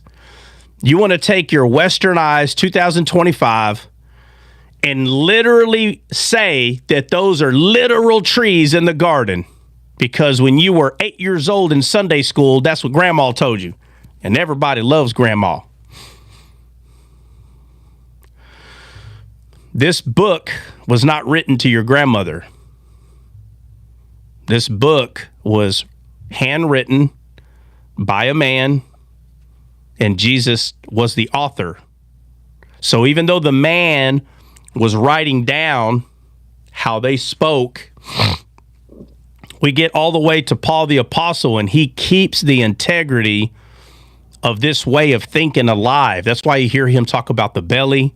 You hear him talk about the thorn. He says a lot of things because he's keeping alive the way the people thought back then. So I'm telling you, even though the Bible is original, the Old Testament's written in Hebrew, you don't have to learn Hebrew so you can speak it, but you do have to understand the way the people think, the way they thought. You have to understand that. That way, when you keep reading the Bible, it makes sense. If not, then everything's it's foreign to you. That's why a lot of people don't like the King James, because it's very foreign to them. I don't particularly like the King James over everything else for any other reason that I just find it closest to Hebrew. I do. I've never heard anyone say that. I don't care if other people say it. I don't care. In my personal studies, it's just closer. I don't know how to explain it. It seems like it's real close to the Hebrew language. So he says, "It is thou, O king, that are grown and become strong, for thy greatness is strong and reacheth unto heaven." And it says, "and thy dominion to the end of the earth," which is true, because who has dominion in the earth? Shaitan. Hey guys, hold on a second.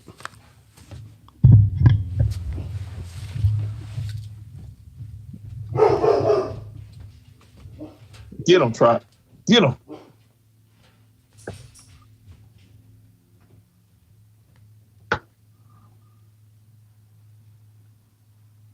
Which one are you talking to? The mean one, the one with teeth. The one with the heart of a beast.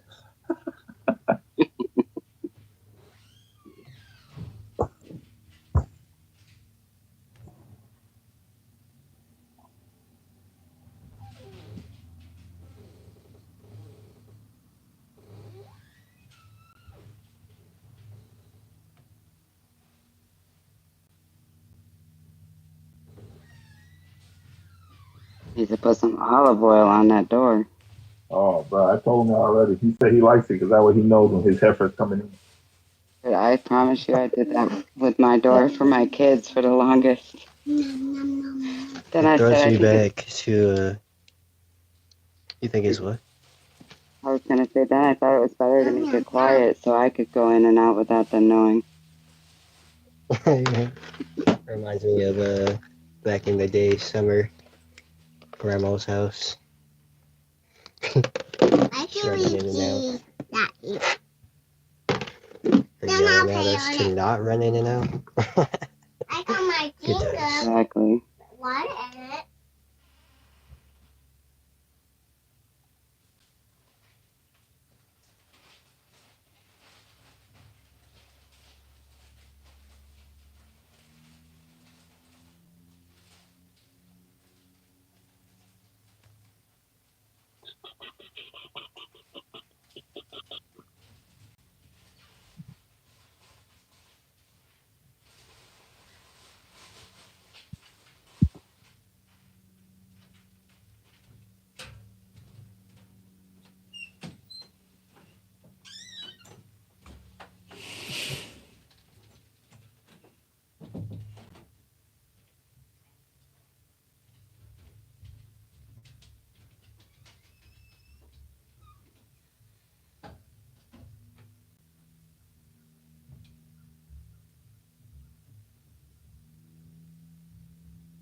Is it just me or are the weekends getting shorter, bro? I swear they're doing it to us. Man, time just seems to be going very fast. The older you get, bro, the faster the weeks go. No, I didn't say the week. I said the weekend. The week is slow. I'm at the age that the week goes by fast. So wait until you get to there. The weekend flying for you. When till you get in your 50s, bro? The I hope so. The weekend flies. I was like, what? It's already Sunday? Bruh. I was busy all weekend long too. I feel like I just been going nonstop.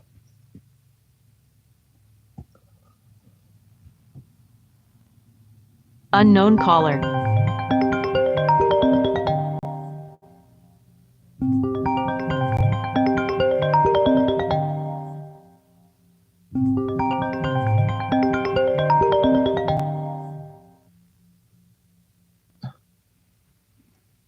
You said a what? Hello? You mean a him? Yeah, Him? him. Ray knows what I talk about. I knew what you meant. I was just giving you a lifeline on that one. Hey, I was thinking more like Gregorian chant. I think Chuck got a rainbow delivered to him. all I know is that I'm about to get on Bill and them eyebrows, bro. Oh my God. Wait till I open up live. Wait till Derail opens back up this week. It's all good, kid. It's all good. You don't do pedicure either? Heck, you know. I do, because I got some ugly feet. I got some dried, old, ugly feet. I gotta maintain. Wow. Thanks for your confession. This is my confession. There ain't no shame in this game, yeah. Get your back wax too, Bill. My what? Me neither. Your back wax? No. That's my cousin. My cousin needs it. He does a whole body wax. No, that's good that you take care of yourself. That's No a lie. joke. I don't know what y'all lying to this man about for. Y'all lying to this man to his face. Listen, That's my crazy. favorite part of cosmetology school was waxing those backs. Yep. That's nasty work. Nasty work. Night said, there goes lunch. Oh, Lord. He's out here waxing hymen. No, I said backs, not backside. Oh, if that's part of the back. The backside. Yeah, no. Not we didn't go that far in school, bro. Oh, so you didn't finish school? No, I finished school, but we didn't wax intimate areas in school. Oh my God. Just, you know. I don't know. Y'all, I don't know. Bill had a line out there getting his eyebrows threaded. That's the first I've heard that. Yo, he is Puerto Rican though. He is Latinos. Us Latinos, we Nah. Get Latinos. That's not Latinos. That's Puerto Ricans, bro. Puerto Ricans. No, Dominicans do it. Caribbeans do it. Many men. Mexicans do it. Yes. They just keep quiet. Some just keep quiet, but not us. No. We could tell. Yeah, absolutely. When the Mexicans do it, they usually be. Dre, you know you do it too. No, absolutely not. Before Dre God, don't do no pet, no powder. Oh, Jane, you can look at Dre. Stuff. No. Dre does not do it. Well, all he has is his side profile. He looks like Chewbacca. Ay, Dios mío. Before God, I let my wife be pretty, bro. That's what she's supposed to be. I'm supposed to be the dog. She the pretty one. That's right. That's right. Praise be. Dudes nowadays have purses and stuff. It's crazy, bro. A man bag. Man, that's a purse. You got your eyebrows threaded. You got a purse around your waist. Come on, dog. Your pants is tight. Get out of here. Dre is a man. Dre, you're saying you don't have the, what do you call them? The chest fanny packs? I don't know what they're called. Oh, the merch. No, I don't even have a problem with the crossbody. They have a literal purse. There it is. I'm talking about literal purses, bro. Like these dudes have purses, bro. It's like my son has this Coach bag. I'm like, son, that's a purse. He's like, no, it's a man bag. That's a purse, dog. That's a purse. I am not wearing that. You will not catch me walking through the hood with that purse. I'm sorry. Did you know whoever invented purses were meant for men? It don't matter. It didn't belong to men. Well, it was meant for men. And I was like, what? Pants were meant for men, and you wear them. Yeah. Well, I'm just giving an educated, what you might call it, from what I found out. Eric Montoya said Indiana Jones is. Hey, he had a purpose in life, man. He was on a mission. He carried his whip in that bag. Remember, like he would open the bag and pull out the whip. So, unless you got a whip in there, I ain't trying to hear it, bro. This little baby purse that these men be wearing with tight pants on and threaded eyebrows and waxed cheeks and all this nonsense. Pedicured feet. They got French tips on their hands and get the heck out of here, Nail bro. polish. Yeah, nah. Bro.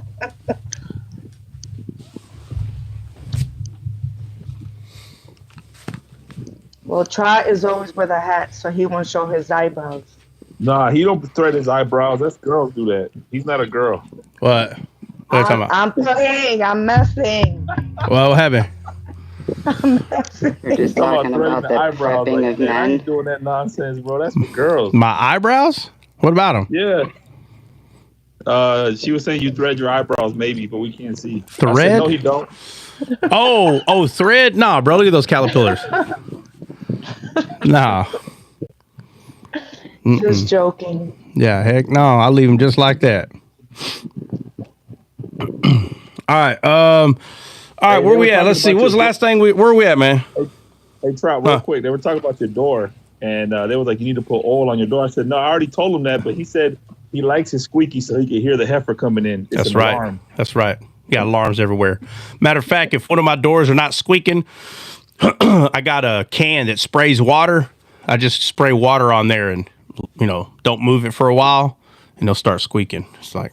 So he does the opposite of. Yeah, I do the opposite. He sprays it with water. I make everything loud. Somebody enter my house. Oh no, you better not try to be sneaky. Don't even try. You might as well just barge and just come right on in. Hey, when we was in Texas, Trout was like, I called him, like, hey, man, where you at? He said, man, just go in my house. I was like, absolutely not. I don't know where the booby traps are at. I'm not going in that house. No way. It's like, nah, bro, they're not set up right now. You're good. You're good. I got a timer on them. You're good, bro. All right. You got to have more cowbell. For real. He goes, he goes, I got a fever. He said, and the only cure is more cowbell. Is more cowbell. More cowbell. All right, so Oh, what? What? Oh, we're still doing it? Okay, my bad. Go ahead. It's a great SNL skit. Will Ferrell, all those guys. Yeah. Yeah. Too bad SNL stopped being funny in 2020. Speaking of, they did a whole demonic seance on their show the other day. It was horrible, bro. I was like, yo, what happened to these guys, man? They listen, they're gonna follow the money. That's it. It's all about getting paid. So they're gonna follow the money, man. I mean, there is no other way to say it. If doing something real dumb and bad was to get them paid, that's why they're gonna do it. That's it. So, I remember growing up watching that, and some of it was funny, some wasn't, because they have comedy there for different age groups, right? But Fire Marshal Bill, he always had me rolling. Freaking goofball. All right, so let's. I know I asked a question before I left, but I can't remember what it was.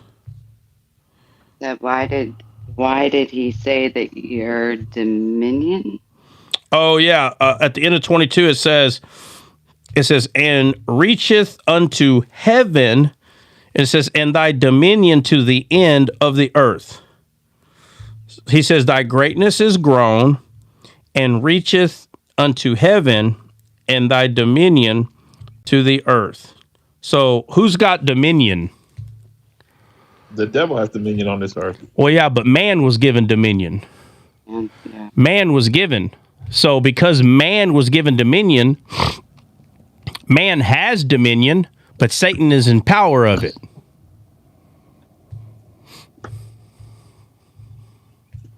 That's the problem, because we have to put God in charge of our dominion. But we have dominion. But right now, or at this time, Satan was in charge, 100% in charge. Unknown caller. Right? Because your dominion, you can yield it either to Satan or God. You have to yield it. So what we do, oh man, where am I at? Yeah. So what we do see is he tells them, oh, king, because you're a tree either way. You're a tree. And what you feed people is based on who's in charge of your dominion. That's how you feed somebody. If Satan is in charge of your dominion, then I'm not sure how you're giving fruits of the Spirit. And I'm talking about God's Spirit.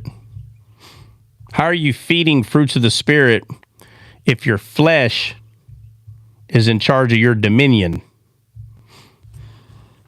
So it says, and whereas the king saw a watcher and a holy one coming down from heaven and saying, hew the tree down and destroy it, yet leave the stump. So the tree is to be cut, but not the stump. The stump of the root says thereof in the earth, even with a band of iron. Somebody go look up that word band. It says even with a band of iron and brass in the tender grass of the field. So somebody go look up band. Yeah, I'm looking. Here it is. So, heaven, tree, down, left, trump, down. Even with a band is H613, Asur, which is a sword, which is to band, bond, and prison. Yeah. So it says, leave the stump. Matter of fact, let me see.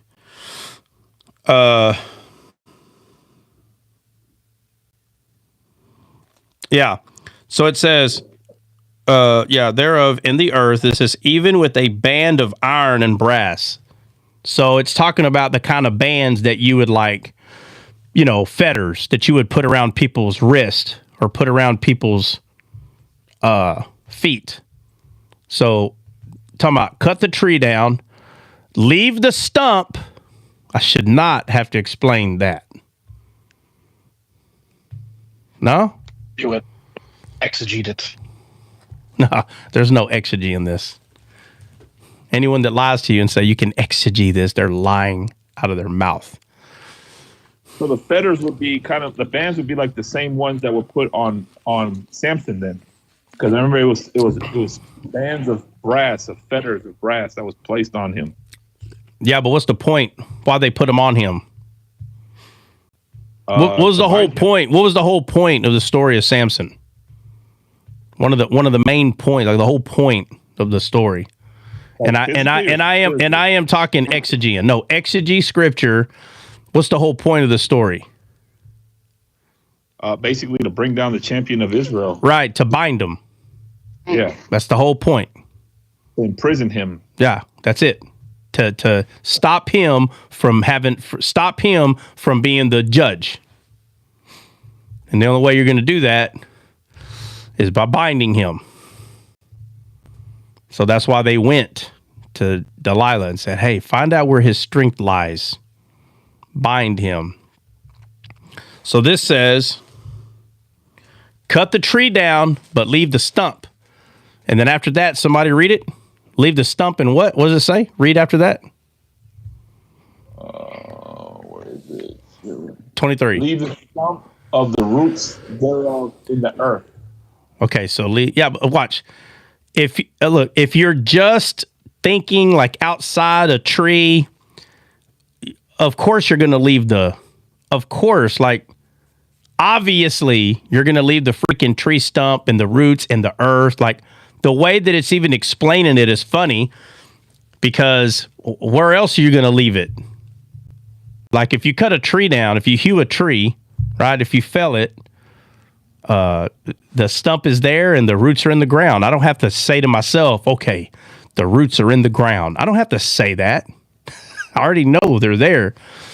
But here, they're being detailed. So it says, leave the stump, and what else? Thereof in the earth. It says, and even with a band of iron and brass. All right, and then? In the tender grass of the field. It says, let it be wet with the dew of heaven. All right, hold on. Before we get to the dew of heaven, it describes it as leaving the stump, the roots in the earth. Now, look, notice the word it's using, earth. How come it just don't say dirt? How come it just doesn't say soil or land? Why does it have to use the word earth? It's talking about this world, right? Well, the point I'm making is those things, you have to start catching on to that, because soil is not the only word for soil in the Bible. The word earth is used for soil and land. It's the point. It's the point I'm making. But you have to ask yourself, I wonder why they're using the word earth right there. Like, what's the reason? There is a reason, but it says, leave the stump and the roots in the earth. And then it talks about the bands. And then what does it say about grass? It says tender grass of the field. Yeah, tender grass of the field. Why would it, if it's talking about cutting a tree down, why in the heck does it matter to bring up grass right now? Why? Why didn't you just say, the tree is you, and you've been cut down, and your stump's going to remain there with bonds. You're going to be bounded to the ground. That's it. That's all it sounds like it's saying. Why does it say, oh, and tender grass? Why are we talking about grass? Oh, it's because, the Bible's very poetic. No, that ain't why. Jesus is not trying to win a Grammy. I promise. Not trying to win a Grammy, bro. So when it's talking about the bands of grass, is that like around the stump or over the stump?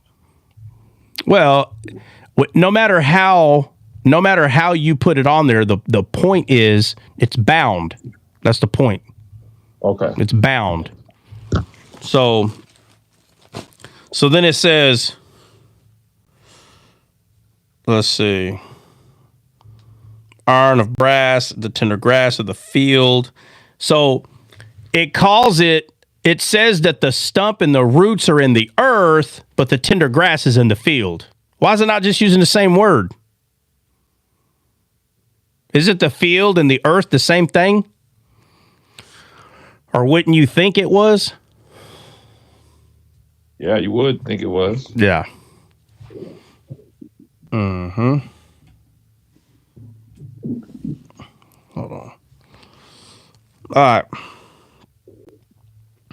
And it says, the grass of the field, and it says, and let it be wet with dew. So what's wet with dew? The stump. The stump. Because the tree was cut down. So it says, it's wet with dew of heaven. Let his portion be with the beast of the field till 7 times pass over. What does that mean? 7 times pass. Huh? 7 years? Well, I'm saying spiritually, what could that be talking about? Perfection. Perfection. Okay, until it's perfected. So the dew is going to come from heaven. So it says, let the dew come from heaven. Let the portion be with the beast of the field till 7 times pass him. This is the interpretation, O king, and this is the decree of the Most High, which is come upon my Lord the king, that they shall drive thee from man, and thy dwelling shall be the beast of the field, and they shall eat. And then he tells them all this. I'll point out one more thing, because I know last time we went over this, I was like, bro, you can talk about this thing for days. So what does this mean right here? So it says, Let's see. Great are the signs. I saw a dream. All right. So in 5, it says, I saw a dream. Guys, for anyone that's new today coming in here at Daniel, we're in Daniel 4, verse 5. It says, I saw a dream which made me afraid. And the thoughts upon my bed and the visions of my head troubled me. Therefore made I a decree to bring it to the wise man, blah, blah. Then came the magicians. But at last Daniel came, O master of magicians. What's the interpretation thereof? Thus were the visions mine in my head. I saw, behold, a tree. All right, so he's telling a story, his dream right here. He says, behold, a tree in the midst of the earth. A tree in the midst. Where's this tree? In the midst. Yeah. Where is that? Where Jesus always is in the midst. Yeah. Where are the 2 main trees in the Garden of Eden? In the midst of the garden. They're in the midst. So, Dre, can you open up your camera? Yeah. Get something you can draw on so we can draw something real quick. Yeah, I got you. Oh, now I see how you got there, Trot. A little bit. Not 100%, but a little bit. Yeah. All right. So just make a circle. This is for the flat. No, bigger than that. My bad. Oh, make it a plate. Be like a Make 6. sure that's be like 2D. a 6-inch diameter circle. That's my fault. Make it a triangle, bro. Yeah, make it a triangle. Triangle. No, I'm kidding. Circle. All right, as long as it fits. It looks like an egg, but that's good enough. This is for the Ishtars, for the Easter. Like an onion. Like an onion. So the earth is an onion, and that's final. All right, so it says. All right, so if this. Right. See the earth spins like this. Hey, is Jay in here? I don't know. Jay, you in here or what? Yeah. Yeah. It spins like an earth. I don't see her in here. She's probably at work. She done got in trouble, bro, at work already. All right. So it says, let's see. Blah, blah, blah, blah, blah. Well.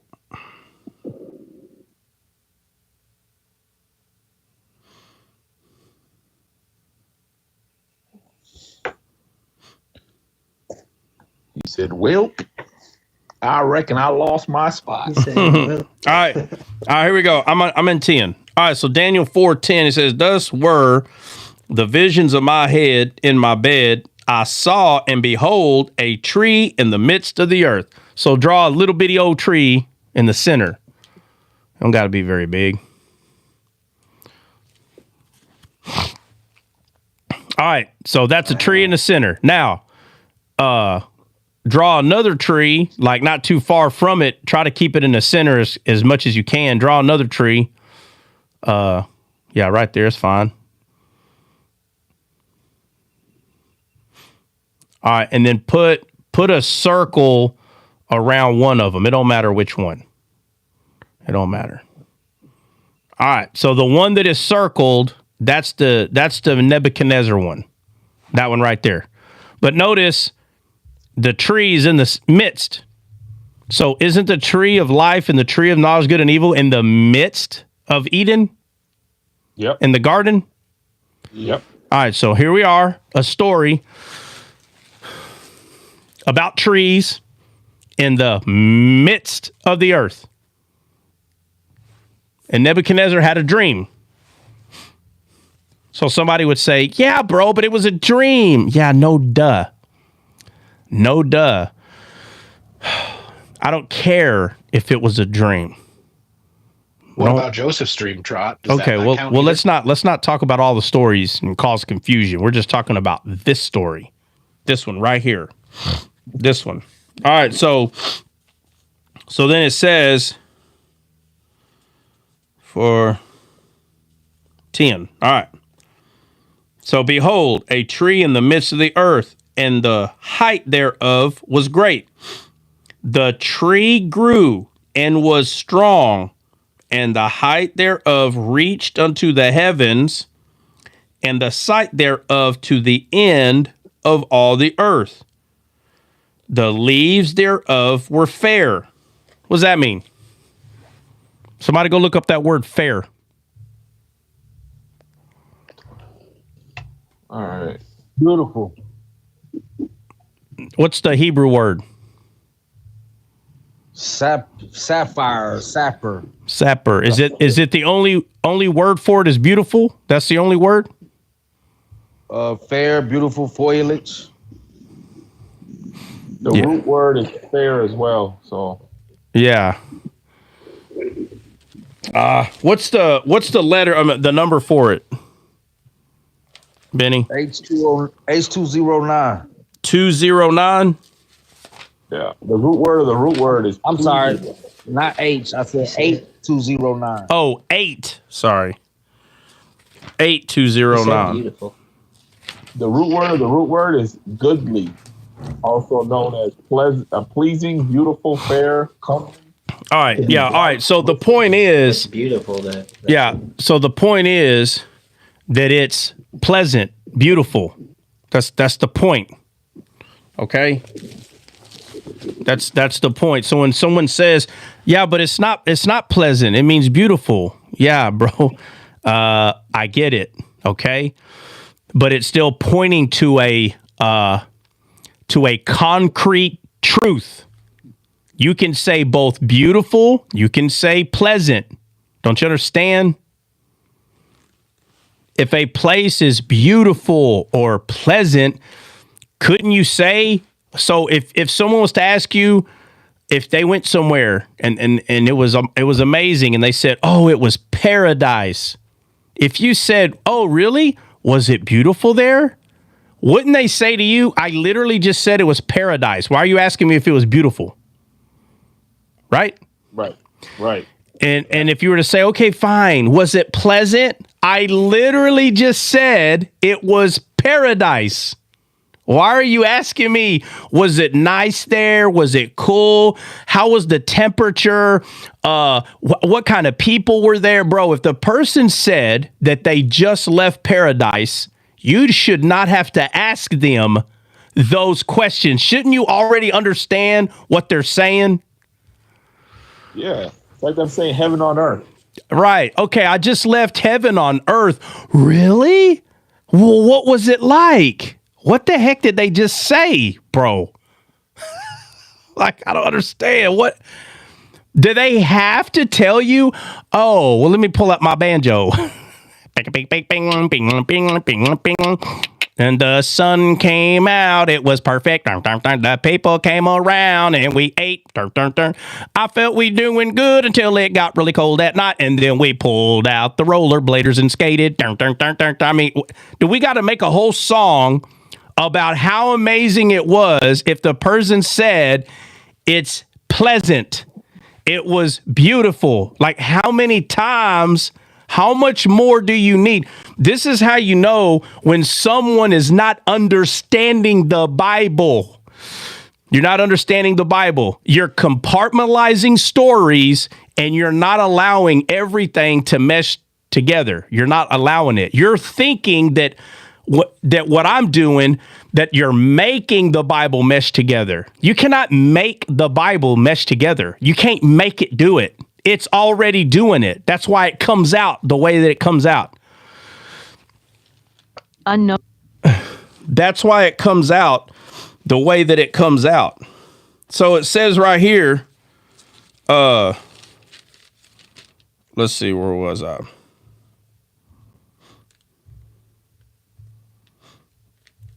All right, so it says, okay, so it's talking about this big tree. And then it says, the leaves thereof were fair. The leaves were on this tree. And it says, and the fruit thereof much, and it was meat for all. Now, why is it calling the fruit meat? Because you eat it. Right. But you have to keep that same understanding throughout the whole Bible. You cannot just read this right here and say, oh, my fruit is meat for all. And then just that one time you go, oh, well, you can eat it. You messed up. You messed up. 100%. The Bible constantly points to the same understanding, but you're not trying. There are people not trying to understand. They're not trying to understand like the Bible in its entirety. They just want to know what the story says. So when you read that fast, you're just picturing in your head, yeah, a tree has fruit and it's meat for everybody, meaning everybody can eat it. No, that's not all it's trying to show you. It's not trying to show you that everybody can eat it. It's calling it meat for a reason. 100%. Obviously, one part of it, meaning everybody can eat. So, is fruit meat? In 2025, is fruit meat? Not literally, no. No, it's not. So then how come people, Royal said yes. No, Royal. Today, if someone is telling you that we're going to eat dinner and they say we're going to eat meat, nobody would think that you're talking about fruit. Nobody would think that. Unless you're a leftist and you consider like carrots bacon. Hey, I've actually tasted that. And was it good? It did taste like, I didn't make it myself, so I'm not sure what they did, but it did taste like bacon, and it weirded me out. I was weirded out. I'm not gonna lie. Royal said, "See, I'm not wrong. Not wrong about what." Oh, you got to be considerate of how the fruit identifies. Yeah, you have to be considered. The fruit has feelings because it's alive. Yeah, it might think that it's a meat, and you have to respect that. You have to respect that, okay? If it says it's bacon, it's bacon. Yo. This is not hard. There is no absolute truth. Oh, one of the points that I was making is in our flesh, if we went with this, right, there is no absolute truth. Nothing is absolute. We would become the movie Idiocracy in less than 100 years. I'm saying right now, if everybody stopped fighting the crazy left, if we stopped fighting it, it would be, our world would be the movie Idiocracy in 100 years. If you have not seen that movie, you need to go see that movie. You need to see it. Don't get mad at me. This movie was made a long time ago, but I'm telling you right now, in that movie, I'm not going to ruin it, but it's like there is no absolute truth in that movie. They just do whatever. It doesn't matter. It doesn't matter. Matter of fact, I'll say one part. It's not going to ruin the movie, I promise. But it is so true. Watch. In this world, it becomes so true that there is no absolute truth. It becomes so true that Gatorade is used to water the crops. Gatorade. I hope you heard what I said. Absolute truth. It becomes so true that there is no because at some point in that world, you could tell they were like, why do you got to use water to water the garden? And they're like, you have to use, that's racist. I can use Gatorade. And they did. They started using Gatorade. Did it work? Yeah, in the movie Idiocracy. Have you ever seen it? I have not. Okay, so we're talking about a movie called Idiocracy. It became so prevalent. 99% of the people in the world believed that water was racist, and let me see. Royal, the movie doesn't express it this way, but I'm making fun of how people think today because that's how that would come about. Because at some point in America, they started calling math racist. And they called math racist in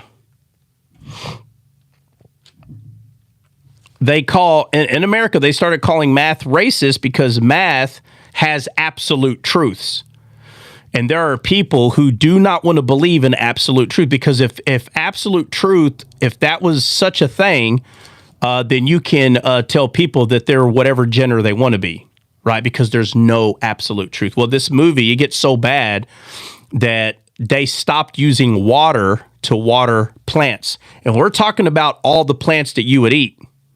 We're talking, you go to Walmart, the only way that plants are there is because they've been watered by Gatorade. But in doing so, they caused a problem. And the problem is people forgot truth. So they couldn't find anyone to figure out why all the plants were dying. That's how dumb they've gotten. They've gotten so far away from reality, they couldn't tell. Nobody knew the truth anymore. Nobody did. Nobody knew, what are we supposed to give plants? They go, Gatorade, duh. Everybody knows that. But there was one man. And let me just say this. This man literally was considered the dumbest man in the world, okay? But he was frozen. So he was the dumbest man today. But he was frozen. And when he woke up in a world that was 100% the left. If you go watch this movie, no offense, if you're on the left, don't get mad at me. Just go watch the movie. You'll see what I'm saying. Just go watch it. And he was the only guy that had common sense left in the world. So they're like, hey, all of our plants are dying. He's like, well, did you water it? And they're like, water it? You mean the stuff in the toilet? Oh, man, this is how. Oh, man, I'm telling you, that's the world that we're coming. If we were all to just throw down and say, you know what? There is no absolute truth. You would have a good time in your flesh in this world because there is no truth. You would lose your soul in the process. But the point is, you would have a great time in your flesh because you could probably assault someone and then say, I did not assault them. They hurt my feelings, an eye for an eye, tooth for a tooth. They got what they deserved. I mean, you would be able to say whatever you wanted because there is no absolute truth. There is no absolute truth. But it would be a wild world. If you want to have an idea of what living in a world without absolute truth is, go watch that movie, Idiocracy. If you haven't seen it, you need to go see it because that's the last 4 years. That's what we had in office. No common sense. Sleepy Joe couldn't finish a sentence. I don't know who was running the country, but don't lie to me and tell me it was Sleepy Joe. That's a lie. You're lying out of your teeth. All right. So where are we at right here? All right. Visions, great. Heaven, fair. All right. So 12, it says the leaves were fair. It says the fruit thereof, much, meaning much fruit, and it was meat for all. So, let's see. Oh man, I thought I was coming in for Jesus. Moving on. We'll move on, Royal. No offense. I talk about current offense all the time. If you want some Jesus, you'll get him. But if you're in your feelings, you need to go live in idiocracy then. Hey, try. So you had me open up my camera and circle the tree. That's it. Yeah, but what was the point of that? Because I wanted someone to get a visual. Because I've learned, and you know, just all this time that I've been going over the Bible, studying the Bible, teaching people Bible, I've learned there are people that have forgot how to use their imagination. So sometimes you got to draw it so they can see it, right? So if you draw the Garden of Eden and put the trees in the midst, and then you draw another circle, look, he's in the midst. They can see the picture that the whole Bible is saying. Sometimes the words don't do it justice. So I wanted to put I wanted to put a visual. I wanted to put a visual there. I thought you were probably pointing out that there's one that's more in the midst than the other. Yeah, well, I'm not doing anything right now other with that picture than just showing that there is a tree in the midst of the earth. Okay, now obviously there's a lot more we could say about it, but right now the purpose was just for a visual. That was it. All right, let's see. Let's see where we're at. Tree grew, was strong. What? Yeah, verse 11 or what? We're on verse. Let's see. Okay, so no, we're still on verse 10. So it says, and behold, a tree. Oh, no, hold on. Yeah, in the midst of the earth, and the height was great. No, we're on verse 12. So verse 12 says, the leaves thereof were fair, and the fruit thereof were meat for all. Okay, so Jesus said, what did he say? Something was meat indeed. His words. All right, verse. Where's the verse? Hold on. Need the verse. I got you, Jay, unless you already got it. Whoever gets it first, just call it out. 6:55. For my flesh is meat indeed, and my blood is drink indeed. All right, so his flesh is meat indeed. So in this verse we just read, it said that the tree was fruitful and meat for all. Ain't that what it says? Yes. Okay, so the fruit on this tree was meat. Jesus said, my words are meat. And we're going to act like we don't understand what this is saying. We still don't get it. Because this is Nebuchadnezzar. So notice how the Bible has a very specific way of talking. And it is your job to understand what it's saying. Not the other way around. It's your job. Your job is to understand how to read the language in the Bible. So when people say, what do you mean? It's in English. Yeah, bro. It's in English, all right. The black letters on a white page is in English, but there's something else there that you have to catch up on. You got to catch up. You got to keep up. You got to learn. So I'm just going slow on purpose because it says that this tree was cut down. What tree? The tree that the leaves were fair and the fruit was meat for everyone. So if we go back to the garden, could we keep this same way of talking about those trees? Oh, yeah. You can, right? You can say that there was fruit and they were meat for anyone that wanted to eat, right? Both trees. But here, Nebuchadnezzar is called a tree in the midst. He's a tree in the midst. And it says, my bad. And it says that the leaves were fair, the fruit thereof much, and it was meat for all. The beasts of the field had shadow under it. The beasts of the field had, or the way it words it, the beasts of the field had shadow under it. What does that mean? Had shadow under it. Refuge. Yeah. So in the Garden of Eden, were there beasts of the field? Yeah. Yep. Right? There were beasts in the field. There were beasts in the field, and there were 2 trees in the midst, but there were beasts in the field. And it says,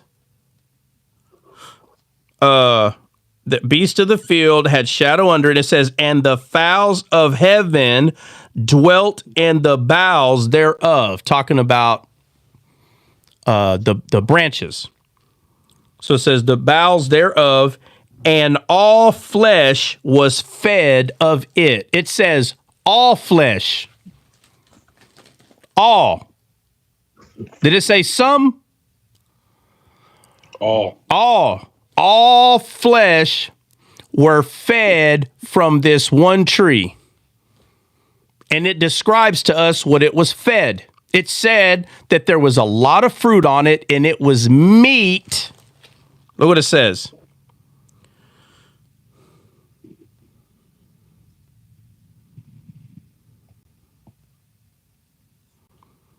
It says the leaves were fair, the fruit thereof much, and it was meat for all. All. Meat for all. And then right here, it says, and all flesh was fed of it. And it says, I saw in a vision of my head upon my bed. So he saw a vision of his head upon his bed, and behold, a watcher and a holy one came down from heaven. What is that? What's a watcher and a holy one? What is that? Go to the watcher in Hebrew and go to the holy one. What is that? What's a watcher and a holy one? Watcher is an angel or guardian, as a guardian. An angel or a guardian. That's what it says? Yep. All right. And then what is Holy ones. Yeah, holy one. Where is it at? I just lost it again. It's also like angels or saints. Okay. So it says, so there's a word that means angel, and there's another word that means saint. Right? Are the angels saints? No. Are saints angels? Yeah. The Bible calls us saints, right? Correct. All right, so are angels and saints distinct, or are they the same thing? I mean, they can be the same. Yeah, but I'm saying, are they? I think they are. I mean, holy just means separate. So they're holy messengers, separate messengers. You think they are what? I'm saying our angels can be saints or are saints too. Okay, so now we got to go look at what a saint is. All right, what's a saint? Somebody pull up the word saint. Let's go to the Greek where we are. I want someone to find a verse that we are called saints. Find the verse, and then we're going to go look up that Greek word. Let's see what it means.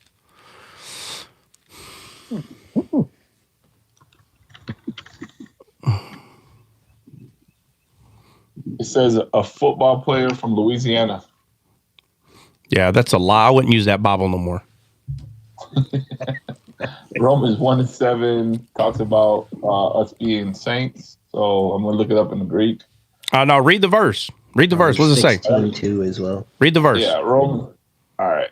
Romans 1:7 says, to all that be in Rome, beloved of God, called to be saints, grace to you and peace from God our Father. All right, that's good. Called to be saints. Now look up that word saints in the Greek.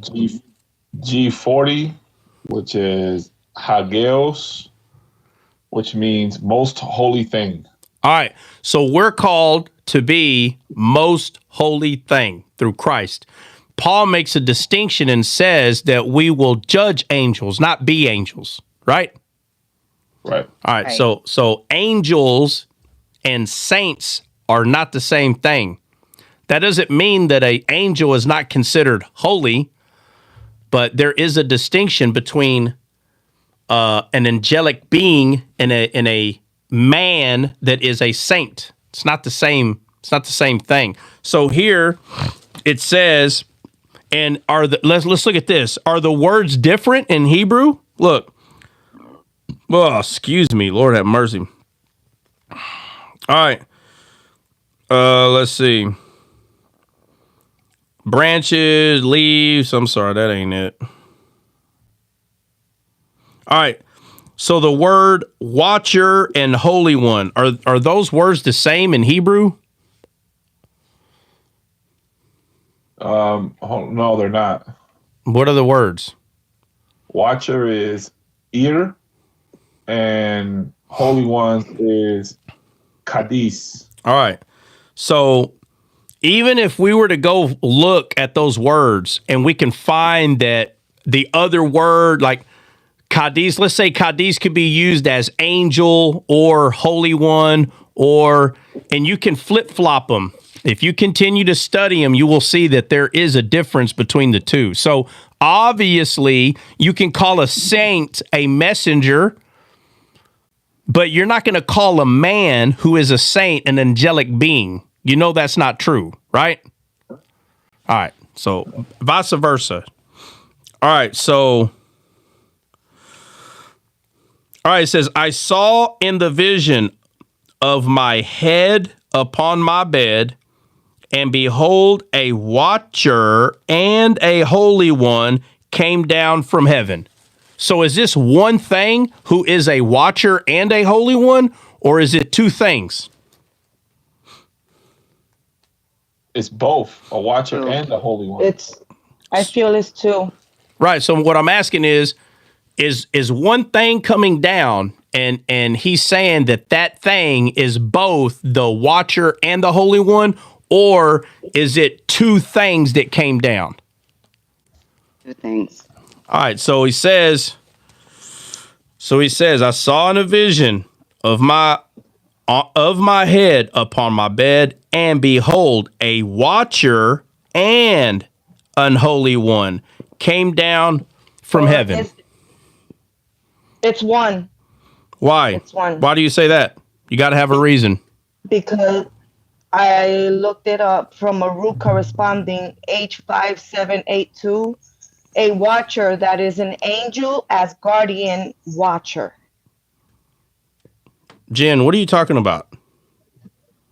Exactly what you asking, if it's two or one. Reading this is one. Okay, so it says, I saw in a vision of my head upon my bed. It says, and behold, a watcher and a holy one came down. So are you saying the watcher and the holy one is one thing? I'm not saying it. The Hebrew. How is the Hebrew telling you that this is one? Look up H5894. Okay, but you're looking up the word for watcher, right? Right? And for watcher. Is that what you're looking up? Huh? Yes. Okay, so what about holy one? Did you look up holy one also? It's Kaddish. Kaddish, because it's in the H6922. It's holy one, saint, a saint. Okay, so are those two words the same? Watcher and holy one, are they the same Hebrew word?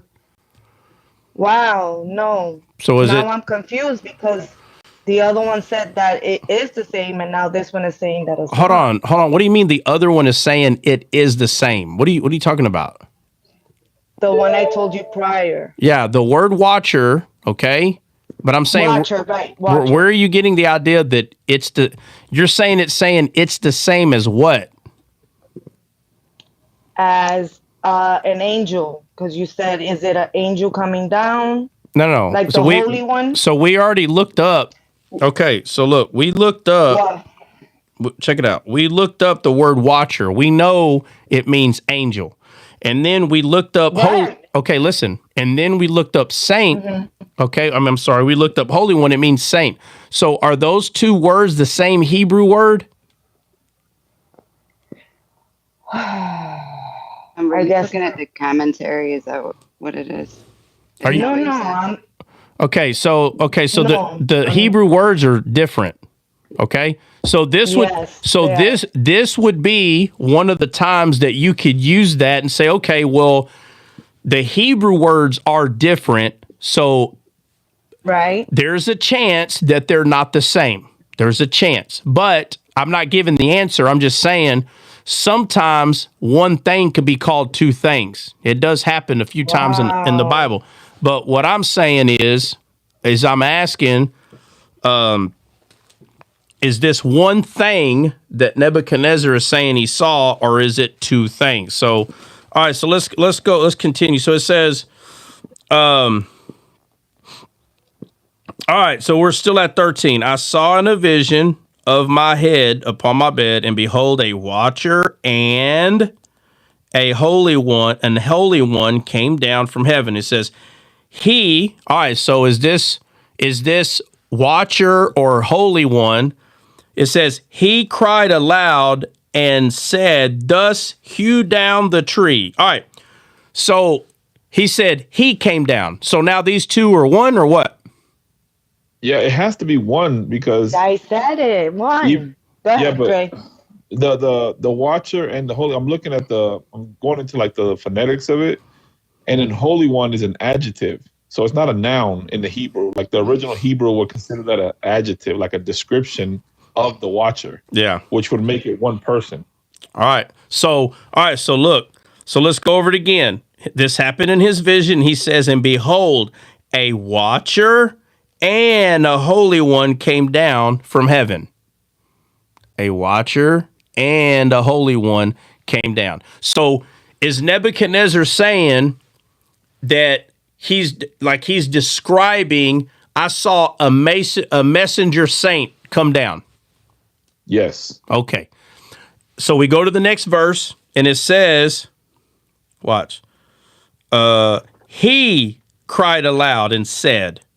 So now these two things, holy or angelic saint, just pay attention. He said, more than likely, if he's saying that these two things is a he, then it's being descriptive of what he's claiming this thing is. An angelic saint. But we know if you are a man, you're not angelic. We know that. We're not. So I'm keep asking this question because he's explaining what he's seeing. He calls it a he, and then he tells us what that he is saying. Says he cried aloud and said thus, hew down the tree and cut off the branches, shake off its leaves. It literally told us that this tree was big, that the leaves were fair, that the birds, the fowls of the air rested on the boughs, the branches. It literally says all this, and it says that the beasts of the field found shade under it. So if you cut the tree down, does the beasts of the field have shade? No. No. If you cut the branches off, do the fowls of the air have anywhere to land? Mm-mm. And then if you shake the leaves off of it, you have, again, a bare, naked tree that does nothing for nobody. So cut off the branches, shake off the leaves, and scatter his fruit. Scatter his fruit. It says, let the beasts get away from under it. And it says, and the fowls from the branches. But yet the Bible just told us that the leaves were fair. I thought fair meant good. Did we look up fair yet? Yeah, we did. Pleasant. Beautiful. So why would this angelic saint say, cut this tree down? Now, it's easy for us because we're on this side of the cross, but why would that person, the he, why would it do this? It made it very clear that the fowls of the air, doesn't the Bible tell us? Somebody take me to the Bible where there's this thing or this tree that the fowls of the air will land on, and then the beasts of the field will find shade. Someone go find this tree in the Bible.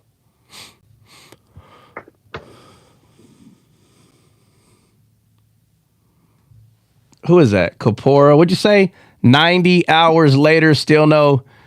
Y'all liar, boy. Y'all be. Hey, Kapora, I think y'all need to be called the house of liars over there. I think y'all need to be house huggers. There was too many people that agreed that I answered the question about the tree. The question was about the tree. The question was answered. Oh yeah, there's too many people. It's too many. Matthew 13:32. Yeah, that's where I was at. All right, let's read it. Read it, Benny. You got it. All right, hold on real quick. Let me give Kapora his 30 seconds of fame. Kapora, what's the question that you're saying I'm not answering? I gotta know. Somebody else ask. Dre, ask him, Dre. What question he's talking about? What is the question that you want answered here, Nebuchadnezzar? Tree worshippers. All right, hey, you got 5 seconds. Hold on. Why? No. I don't treat you like that. Be nice now. Be nice. Hold on. Whoa. Be nice Kapora. If I'm not being mean, hold on a second. If I'm not being mean, you don't tell someone to be nice unless they're doing something mean. No, you don't tell me you got 5 seconds. Be nice now. Listen to this guy. What's up? Answer the question. Hold time out. Hold on. I didn't go to your live. Hold on. I didn't go to your live demanding. I didn't go. Don't come here demanding. Listen.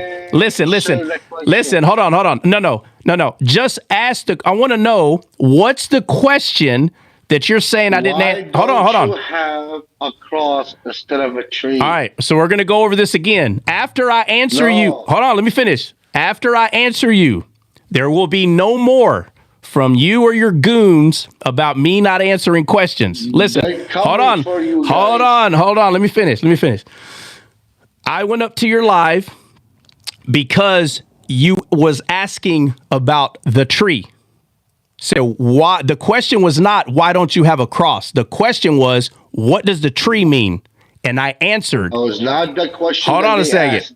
No, the question that they asked. Hold on, let me finish. Let me finish. I explained the tree, and if you're saying that none of y'all heard, that none of you heard the answer, I'm gonna give it again. But if you tell me I did not answer your question after I give the answer again, there is an issue somewhere. All right, so let me ask you, Kapora. The majority of people in the world know what a cross is, what it stands for, right? Crucifixion, resurrection, yes. Yeah, but I'm saying even atheists know what it is, right? Yes. Okay. But there are a lot of Christians that ask, why do you have a tree right there? So I asked, listen. Huh? Do what? Our Lord and Savior is no. Let me finish. Just let me finish. But people, just listen to my answer. Be patient, right? Fruits of the Spirit. Patient. Be patient. So people ask, why do you have a tree right there? So I ask him, do you read the Bible? And these Christians tell me yes. I mean, we're talking about people who claim they read the Bible. So I said, okay, well, if you hold on, whoa, Kapora, I didn't interrupt you. Paul, just mute your mic and let me finish my answer. No, let me finish. Let me finish my answer. Just listen, because after today, I do not want to hear you're not answering the question. I'm answering on your live. Everybody was so rude. I couldn't get a word in edgewise. So on this live, at least let me. That's a lie. I gave you showtime. Hey, oh God, I don't even know what showtime is. So how about this? Just let me answer the question. Don't just listen. Just listen. All right. So when people ask, what does that tree mean? I asked them, do you read the Bible? They say yes. And I said, okay, so let's go to the temple, to Solomon's temple. And I tell them, are there palm trees in the temple? After they read it for the first time, which is embarrassing, by the way, that they claim that they're so smart in the Bible and they don't even know. Hold on, Kapora. No, we're not going to do that. Just let me finish.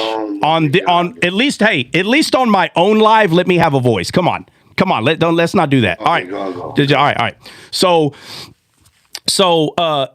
they don't know that palm trees are in the temple. So I have to teach them. So once I teach them that crosses are not in the temple, palm trees are. Okay. So, by the way, I have at least one or two crosses in my house. So just to be clear, whoa. Kapora, mute your mic. No, sir. Come on. No, mute your mic. They're in other rooms. I'm in a completely different room. Mute your mic. Dre's been at my house. He's seen them. You mean to go get it? Go get your cross. Hold on. What is it going to solve?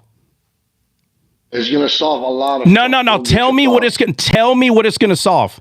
Go get your cross. No. You tell me. Stop being a tree worshiper. Go get your cross. Tell me what it's going to solve. Bring me the cross. No. Listen, you don't run this live. Tell me why I need to bring it. I'm not running this live. Okay, so I'll bring it if you tell me why. If you cannot tell me why, I'm not bringing it. I want to believe that you are a Christian, that you're not a true worshiper. Okay, so hold on. Okay, so you're saying that if I bring the cross and show you, you will believe that I'm a Christian, bro? Bring me the cross. No. I want to be clear. Is that what you're saying? Bring me the cross. No, answer my question. Is that what you're saying? Exactly. Okay. If you don't answer the question, I'm not bringing it. All right. Let me finish telling you about this. You don't have a cross in your house. Okay. All right. Well, if you don't answer my question, I'm not bringing it. So let me finish. Can I? Hey, you interrupt me 3 or 4 times already, bro. This is not your live, bro. Calm down. No, I'm going to calm down. When you were in my life, I give you all the freedom that you need. Wait, so Kapora can't answer a question? He can't answer. Hold on, no, let's not change it. Hold on. Kapora, listen. Kapora, it's cute when you say that you let me talk. Listen, the crew that you had up there did not let me talk, bro, and that's part of your crew. Hold on a second. Hey, Kapora, y'all did not let me talk. You're not telling the truth. You're not being honest right now, bro. Period. Okay. Oh my God, hey, hold on. I give you so much Listen, and you're on my live and you still don't let me talk. Bro, I'm on mute. All I'm asking you, go bring the cross. Hey, mute and stay muted. Can you do that? Mute and stay muted so I can talk. That's very rude. Bro, no, it's not. You're being rude by interrupting me. Mute your mic. Very rude. Do you see how tree worshippers are? They're rude. Mute your mic, Kapora. They're rude. I don't treat you like that, bro. That's wild. Mute your mic so I can. You asked me a question and you're not letting me talk on my own live. Don't tell me fishing, mission, all that stuff. Answer the question. No, you don't come here and demand question. Mute your mic. Have a cross. Kapora, mute your mic, bro. Mute your mic. Mute your mic. No, first of all, you coming here is not about me bringing a cross to you. So stop changing the subject. The subject is, your question is, why don't I have a cross up there instead of a tree? So mute your mic, and I'm going to answer the question for the last. Okay, so keep muted. Let's see. Hey, hold on a second. Hold on. Let's see if you can stay muted so I can answer. Let's see if you can do that. Okay. Until I see a cross. No, it says, listen. Let me finish. Can I finish? Thank you. All right. So no. He's eating chocolate. Look at that. Somebody sent you chocolate. All right. Hey, Kapora, mute your mic. Kapora, mute your mic so I can talk. Bro, go bring the cross. All right. So after I teach these people that are claiming that they know the Bible, that trees are in the temple, and I tell them the show is called Descaled. So Kapora, this is a show. The show is called Descaled. Descaled's not a religion. It's a show. The show is called Descaled. So the reason, hey, why are you unmuting, sir? So the reason, sir, mute your mic, sir. Sir, mute your. Sir, sir, sir, mute your mic. Mute your mic, sir. You're being rude. You're being rude, sir. You're being rude. Okay. I'm gonna leave. That's fine. That's fine. That's fine. You guys prove to me you guys are not okay. No, you prove that you're rude. All right. All right. Can you mute your mic? Mute your mic, please. Go worship trees. All right. All right. Okay. So I'm gonna finish. I'm gonna finish answering your question. So when you become descaled, okay, the baby step of understanding Christianity goes from the cross to the palm tree. Okay, so the cross is what Jesus laid his life on, the cross. But the temple, which Paul says, know ye not the year of the temple, the temple points to what we became after we resurrected with Christ. So when you grow in understanding, there's nothing wrong with the cross. But when you grow in understanding, you will see what you are in the sense of the temple after you study it. So this is nothing more than revelation from the cross to who we are. So this is not about anything other than people grow. Hold on. This is nothing other than people. Hold on. Hey, hold on a second. I'm almost done. I'm almost done, sir. So mute yourself. So this is so. All right. So this is people growing and understanding. So there's nothing wrong with the cross. Oh my God! Hey, listen. Listen. Hold on a second. Did you hear my answer to your question or not? I don't. No. My question is, did you hear? 92 hours later. Oh well. Kapora, did you hear the answer or not? Bro, I'm gonna clip you guys so bad, dude. Why don't you guys have a cross? No. Did you? Did you get the answer to your question or not? Tree worshippers, look at them. They're all like the state. Kapora. If you're going to continue to hold on. Kapora, if you're going to continue to act like this, bro, you're actually proving that you just came up here to be rude. Now I need an answer to my question. Being rude. Your moderators okay. Kapora.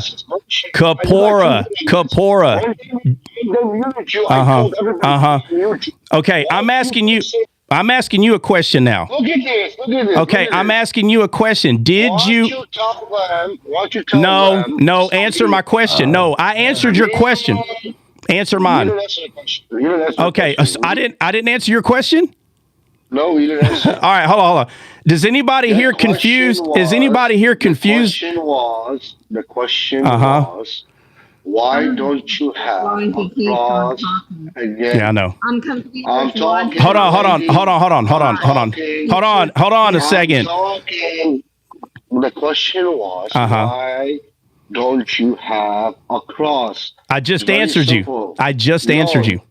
I don't care about the Temple of Solomon that he has physical trees in there. I don't care about that. Answer the question. I did answer your question. I did. 100% I answered. So I think what it is you're playing games. I answered your question. Okay. So if you're saying you don't understand what I'm saying, then I don't know what else to tell you. But I answered your question. Answer the question. There's no answer. All right, Kapora. Sir, at this. Hey, no, Jen. Hey, no, nobody respond. Jen. No, nobody respond. Nobody respond to him. Give me answers, guys. Kapora. No, guys. Hey, Kapora. Hey, this conversation is come to an end. I gave Kapora. Kapora, this conversation has come to an end, buddy. I give you a fame. No. You ain't gonna do that here. You don't run this live. I didn't disrespect you when I was on your live. There is no proof that I disrespected you on your live. I can't believe you came up here and literally lied and say that I did not answer your question. Yes, I did drop you. You're very disrespectful. You're not coming back up because you can't be honest and tell me that I answered your question. Yes, I dropped you 100%. You're disrespectful 100%, bro. A matter of fact, you literally just surprised me. I understood on your live. I 100% understood why the people didn't let me talk on your live. But nobody here was talking to you. Nobody was interrupting you. nobody was interrupting you. It was just me and you talking. And after I finished answering your question for the 100th time, you literally lied and said I didn't answer your question, bro. I 100% answered your question. I did not go to your live and demanding and telling you what to do. I didn't do any of that. But you came up here demanding. I don't even know why. I really don't, to be honest with you. Your question's answered. And I'll make it real clear. There's nothing wrong with wearing a cross. But when you start growing and understanding in the Bible, you will see things that you didn't see before. And one of them is how the temple is full of palm trees, and start understanding why God put the palm trees there, bro. It wasn't wallpaper. God wasn't just trying to make the temple pretty. It's like y'all read that and you're like, oh, wow, palm trees, how pretty. Wow, God put palm trees. No, he didn't put it in there for wallpaper just so it can look pretty. It had a very significant reason in there. So I'm not sure why you decided to come up here and be rude and literally lie and say that I still didn't answer your question.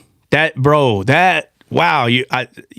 I knew you were a little childish, but I didn't know you were that childish, man, to be honest with you. And the games that y'all do where you say, I'm gonna make a video of y'all or whatever. Nobody's gonna respond to your video. So, I mean, you can make all the videos you want, but now I don't feel like you're playing anymore. I just feel like you're actually being kind of on the other side of the fence, man. Like I don't see the point of it. Watch the videos that will. I'm not even going to watch your video, so you can make all the videos you want, but I'm not going to watch it. I don't know why you came up here and was rude, to be honest with you. But anyway, that's that. But I'm glad. I'll be honest. I'm glad you came up so I can tell you one-on-one the answer that y'all keep saying that I didn't answer. There's no way around this one. I said the same thing that I said when I was up there, and for you now to say that I'm still not, you're being dishonest, man. It's not true. So look, he's still okay. All right, Kapora. All right, we're Kapora. We're done with that conversation, man. So all right, where we at in Nebuchadnezzar, guys? Let's see. You're looking up the scripture that Benny was going to read in the New Testament, Matthew. You got that scripture? Oh, yeah. In Matthew. Yeah. Go ahead.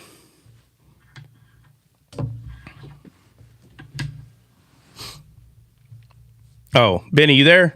Who's reading it? Yeah. Okay. Yeah. I got you. It says, another parable put he forth unto them, saying, the kingdom of heaven is like to a grain of mustard seed, which a man took and sowed in his field, which indeed is the least of all seeds, but when it is grown, it is the greatest among herbs, and becometh a tree, so that the birds of the air come and lodge in the branches thereof. Is that it? Is that all it says? Is there anything else? That's it for that part. All right, that's it. Said bye for now. Who said that? Kapora. Kapora's a fool, bro. Kapora, you probably ruined your chances of ever coming back up here again, bro. You don't know how to behave. So no offense, no disrespect. But all right. So what does it say about the tree and the branches? Birds dwell there. Right. Birds dwell there. Right. Do you think the birds dwell there for comfort? Yeah. Right. The animals get the shade from the tree for comfort. Do you think that comfort? Right. So watch this. If that tree was shading the beast of the field, even the birds, that's why birds are in the tree, because they get shade because of the leaves, right? Yeah. All right. So that means the leaves on this tree obviously would have to be fair as well. Yep. Right? So notice how Nebuchadnezzar, the tree of Nebuchadnezzar, notice how it's explained as beautiful, but yet an angelic saint, which the Bible calls the Holy One, says to cut the tree down. Wait a minute, but I thought the leaves were beautiful. Right. So why is the Holy One cutting down beautiful leaves? Because it was beautiful to the flesh. It's good to the flesh. How do you know that it's good to the flesh? Where are you getting the idea? Huh? No. Because it had to get cut down. Yeah, but that's only one. God never just really gives you one way to see something. There's usually more than one. Oh, to explain that it was fleshly, the tree? Yeah. Well, one, we said that it had dominion on this earth, so not the earth, not the realms of heaven, God. Right. Well, okay, but the dominion part could be argued and just saying, well, man has dominion, which is true. So you can argue against that one, but you can't argue against the fact that it's getting cut down. So you can't argue against that. So what else is it? Or bondage, right? Like the bondage would have to be another indication of well, yeah, but that one could be argued over. So give me what else is there? You just can't argue against it. It's black and white, bro, cut and dry. Oh, anybody?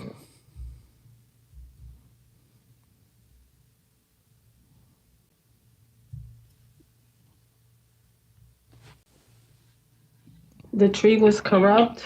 Is that what it says? Does it say the tree is corrupt? No, I'm looking. We're talking about. There's words. There are words in certain verses that the answer is black and white. It's simple. Can I say like the leaves were shaken off, and there's a scripture that says everything that can be shaken will be shaken? Yeah, you can. It's more simple than that, man. First of all, listen, there's a lot of things you can use, but you start with the simple stuff. It says right here. Where's it at? Right here, 12. It says the leaves were fair, the fruit thereof much, and it says, and it was meat for all. But the beasts of the field had shadow under it, the fowl of the heaven dwelt in the boughs thereof, and all flesh was fed. All flesh was fed. Flesh. Jesus said his words are what? Spirit. And his words are meat indeed, right? His words are meat. So does his words feed the flesh? No. How come this tree feeds the flesh? See, if you stay carnally minded and you think the trees in the garden are physical, and this says that the tree fed all the flesh, you're going to understand what it's saying? No, because you think the trees are supposed to feed the flesh because they're physical trees. And we're physical people. We eat the flesh. No, bro. That's not what it's saying. It says that this tree was big and the leaves were beautiful. And it's pointing out that all the fowls, there's two of everything in the Bible, right? Yes. So that means there's two fowls. There's two beasts of the field. Two. So every tree is going to have fowls in it. Talking about both trees, the tree of life and the tree of the knowledge of good and evil. Both are going to have shade. Both is going to have a beast under it getting the shade. Both are going to have fowls of the air on the boughs. Both are going to have pleasant or beautiful leaves. But one is pleasant to the flesh because the flesh eats of it. Jesus said, my words are meat indeed. And he said his words are what? His words are spirit. Spirit. So the words, his meat doesn't feed your flesh. It feeds your spirit. But the other one feeds the flesh. That's why the angelic saint came down and said, cut it down. Why? Because it wasn't pleasant to him.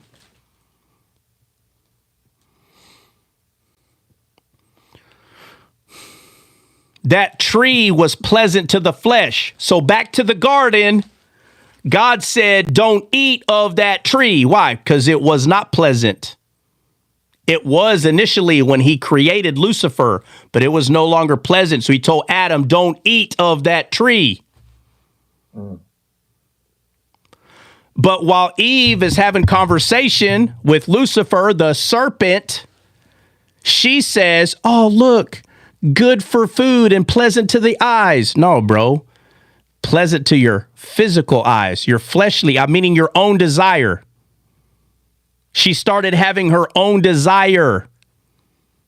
When it says the word good for food and pleasant to the eyes, I don't understand this. It was not good for food. God told them not to eat it. So now we're going to say when she said, oh, it's good for food, that God lied then. God lied when he said, don't eat it. He's not going to tell them not to eat something, bro. Unless it is good, he's going to tell them to eat of it.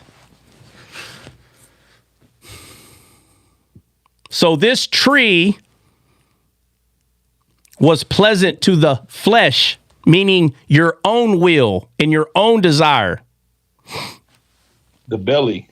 The belly.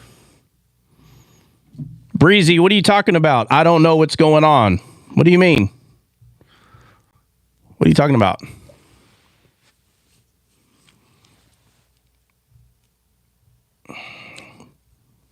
Oh, maybe he's not talking to me. My bad.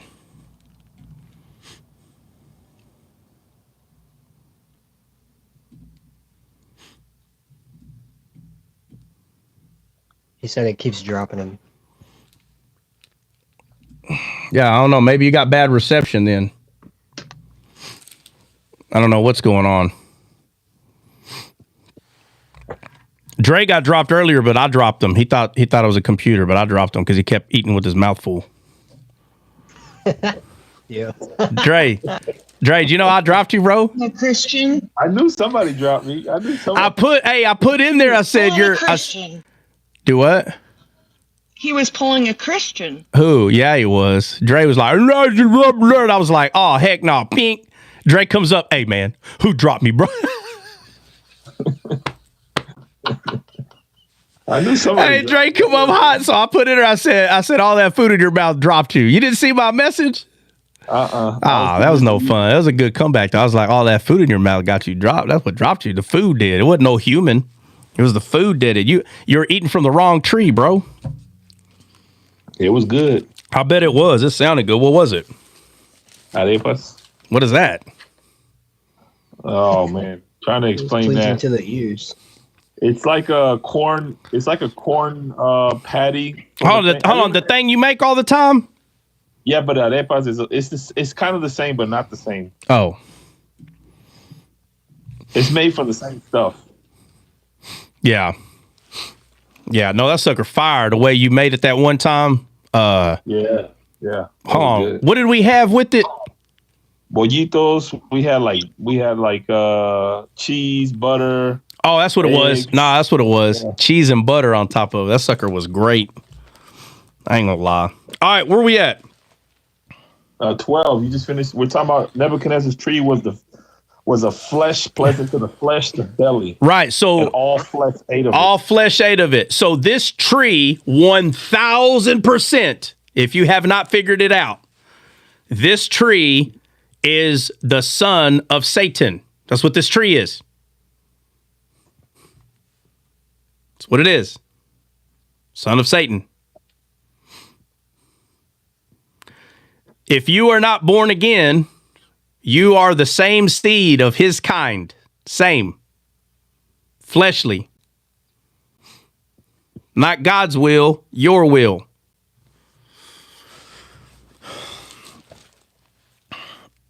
And what is he proves it, right? He proves it at the end of the dream. Well, we'll see. We'll see, bro. We'll see. I'm just saying, I know the last time we went over this, I skipped all that and I got straight to the jugular because the end is, Bubba, it's the meat on the plate. It doesn't mean that all the things are not important. It's just as important. But it's so long. And I'm really skipping stuff. I'm just trying to listen, guys. I'm always going to give you the pillars. I'm always going to give you the salt, pepper, the eggs, the water, but the flour, you have to go do that yourself. You have to go do that yourself. You have to. Now, that doesn't mean I don't go over flour. Sometimes I do. There are times that I do. But the pillar, once you get the pillar, and then the flower is just it's the majority. It's what's helping you put all of it together. But I'm telling you, the Spirit will show you. The Spirit will do it. You know, when you're too focused about arguing whether this is right or it's not right, then that means you're missing all the flower, and you don't care, and that's bad. You don't care about the flower, that's on you. But you don't got to go argue with everybody about it. But the crumbs. Measures of leaven. Yeah, right. What'd you say, Faith? Amen. Thank you, brother. Oh, yeah, absolutely. Absolutely. You always speak the truth, and the truth will set us all free. Yeah, and it's there. It's right here. If people just slow down, you know, the tree of the knowledge of good and evil, that's Satan. What? It doesn't say that. Really? Let's read the whole book. Does the book say that or not? You know, they're compartmentalizing that one story, and they want that one story to tell them, and that's their problem. That's why you don't understand a lot in the Bible, because you're not understanding how it was written. You're just not. And it sounds like, you know, that you're making fun, but what it is they are that carnal mind is still you know, has its own will, and you have to be, you know, and again, we're talking about people who are saved. So don't, you know, these people are saved. They just don't understand like what Jesus was doing, and they get mad at you because you're claiming you do. And I tell you, it's a hard spot to be in. It's a hard spot to be in when you're telling someone, yeah, I do have an understanding what Jesus was doing. Bro, that's a hard, like, it's either complete blasphemy, like, right, the person is lying and they have no idea what Jesus is doing, they're just making stuff up, or they're telling the truth and they get persecuted for it. It's one or the other. There's no in between. The person is committing blasphemy because he's just saying he knows all this stuff, but he's lying. And the other side is he's telling the truth and he's being persecuted. When you see people who claim to be Christians hating on somebody, all you have to do is ask why. They're not going to be honest. Listen, if they're lying about why they hate this person, that's why they're not being honest. Or better yet, if they know they're wrong for hating, they're not going to tell you why they're hating. You know how dumb they're going to look? It would be best for them to say, oh, well, I don't like when he brings up politics.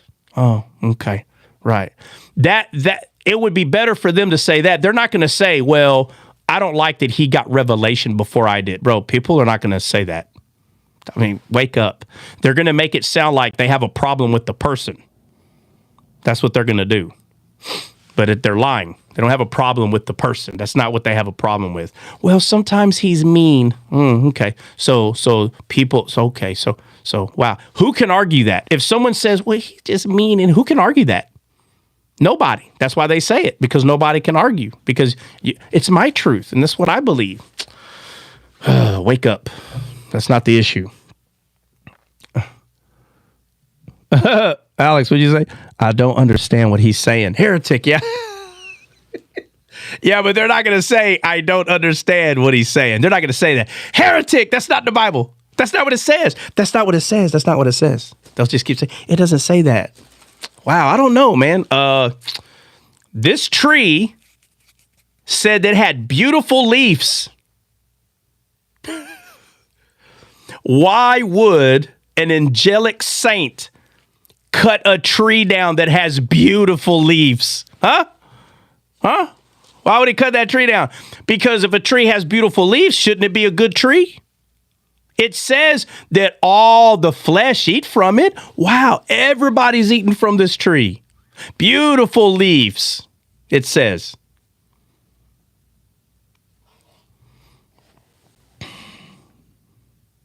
But I say it all the time. Oh, wait a minute. Did somebody subscribe? Hold on.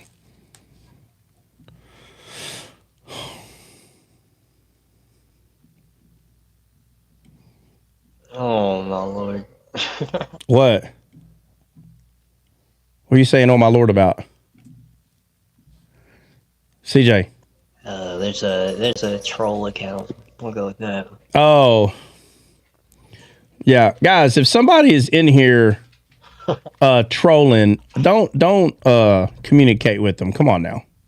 Hey, try. They're gonna say, "I don't like him because he's mean," or they'll say, "I don't like him because he doesn't have a cross." Yeah. Yeah.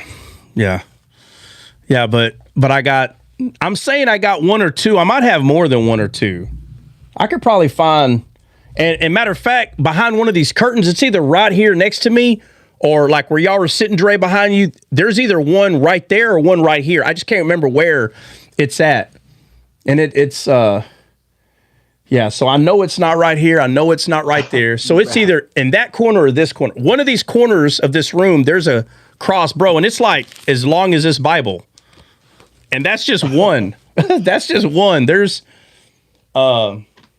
He said, bring your cross, worship it. I don't know if you caught that, but he said, bring your cross and worship it, bro. Yeah. Yeah. This is all clipped. I was also confused there because this all goes live on goes on YouTube recorded. So we don't leave anything out. Hey, look what 90 Night. You finish what you're saying in a minute. I gotta say this because it's going up. It says 90 Night said, "I don't like him because he don't thread his brows." I mean, the question is like, would this count to him or no? Like, does this count as a cross? I don't know. No? Hey, you bring a cross, he's gonna say that's not a cross. Well, what is it? Yeah, that's a lie. That's not you can bring cross after cross. He's gonna keep denying you even brought one. Matter of fact, we would have to sneak in his house, take one of his crosses out of his house, show it, and he's gonna say that's not a cross. Well, that's funny. We got it out of your house, so this don't count either. Then why do you got it in your house? You know what it is? The cross is gonna have to have Jesus on it. If Jesus isn't on it, then it's not a crucifix. Oh, is that what he? Hold on a second. Is that what he wants? He wants a crucifix. Yeah, it has to have Jesus. Oh no! Hold on, Dre. Right? No, hold on, Dre. I'm being serious. Is he saying that Jesus has to be on there or not, or does it matter? Oh yeah. All the apostolics do. Oh, so if I brought a cross and it didn't have Jesus on it, he'd say that's not a cross. Basically, yeah. This guy, bro. Oh my goodness. Oh, so hold on. Does he worship the dead Jesus? The alive Jesus, both? I don't understand the stance now. I'm confused. He worships the sacrifice of the cross. So not the meaning of it, what the purpose of it is, but rather just the fact that you have to focus on the bad time. You know what I'm saying? Oh my gosh. All right. Well, whatever. All right. So let's go through this. Let me go back. Oh man, how did I accidentally close it? Hold on. That's funny. Funny guy. All right. So let's get to, all right, I think we did 12, 13. So there's the Holy One, the Watcher and the Holy One. So, okay, all right, so let's get to what the Holy One said. He cried aloud and said, thus, hew down the tree and cut off the branches, shake off the leaves. So everything that was being used as good, this man said, mess it up, right? Ain't that what he's saying? So the leaves are beautiful. Shake them off. The tree, the fowl of the air hang out on the boughs, on the limbs. Cut them off. The beast of the field used the tree to have shade. Well, they're not going to have shade because the leaves are taken off and the branches are cut. So now what? Now the beasts of the field don't have any shade. And what's the last thing that happens? Cut that sucker down. Right? Ain't that what he's telling them to do? All right. He said that tree is full of flesh. You better cut it. All right. So he says, and the fowls from the branches. All right. Nevertheless, leave the stump. Why? Why does he tell him to leave the stump?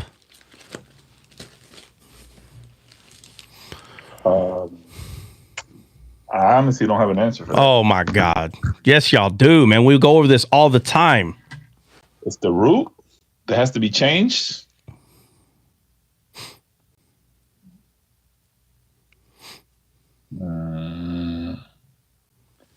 Hey, all you. The root Yeah, is Wouldn't that be the foundation? Yeah, Wouldn't but that why be would the he leave the foundation? root? That's what I'm saying. Like I see, but why would he leave the root there? Like why would he leave the stump there in the earth? What? Oh, Because it can't be burned up. It can't be. he said in the earth. That's what he said. All right, where did Jesus go? Let's go back. Let's go to the verse.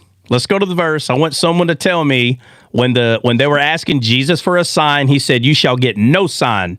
And what does he say? I want you to read what he says after that. Oh, the Jonah thing. Look, obviously, there's going to be some people in here that know the answer. Okay, so don't think that I'm acting like everybody don't know. And then, there's going to be some people in here that they think they know the answer. They're not sure. Don't worry. Don't worry. You're going to be sure after today. So Matthew 12:39 through 40 says, "An evil and adulterous generation seeketh after a sign, and there shall be no sign given unto thee, but the sign of the prophet Jonas. For Jonas was 3 days and 3 nights in the whale's belly. So shall the Son of Man be 3 days and 3 nights in the heart of the earth." What is that? Look up that word "heart of the earth." Look up that word "heart." What does that mean?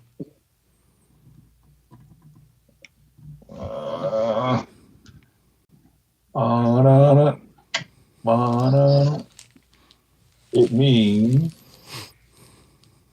the heart of the earth. Heart is cardia. G2588, which means the heart, an organ of an animal body, center of circulation of blood, denotes the center of all physical and spiritual life.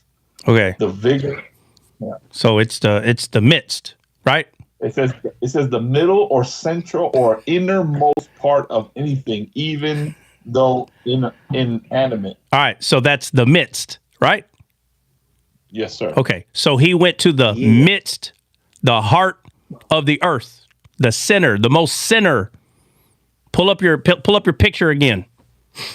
Oh, the deepest belly. This guy. Is that the same as the Holy Spirit searches the depths? The depths of what? What? All right, I need to find the verse. Find the verse. All right, there you go. That's where we were at. All right, so this is where we're at right here. So the tree that is circled is in the midst, and the roots are in the midst of the earth, right? Mm-hmm. That's where the roots are. And the sign of Jonas, what does it say? It says you will receive no other sign. Hold on, let me go back. It says, "For as Jonas was 3 days and 3 nights in the whale's belly, so shall the Son of Man 3 days and 3 nights be in the heart of the earth."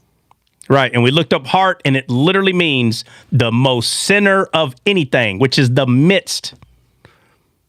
So Jesus said, you'll get no sign, but the sign of Jonas.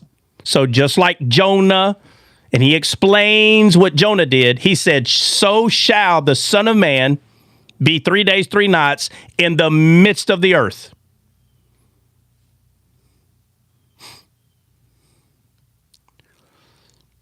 So the tree that is circled, is it in the midst of the earth? Yes. All right. And the root system of a tree is what? So are we trees? Yes. All right. So what's the root of a man? The heart. What else? What else does the Bible call this? The belly. The belly, the heart. What else? You're missing the biggest one. The biggest one you're missing. The spirit. The spirit. That's what it is. So he said, leave the spirit. Why? Why did he say leave the spirit? Because it can be born again. Right. Which is what about to happen to Nebuchadnezzar.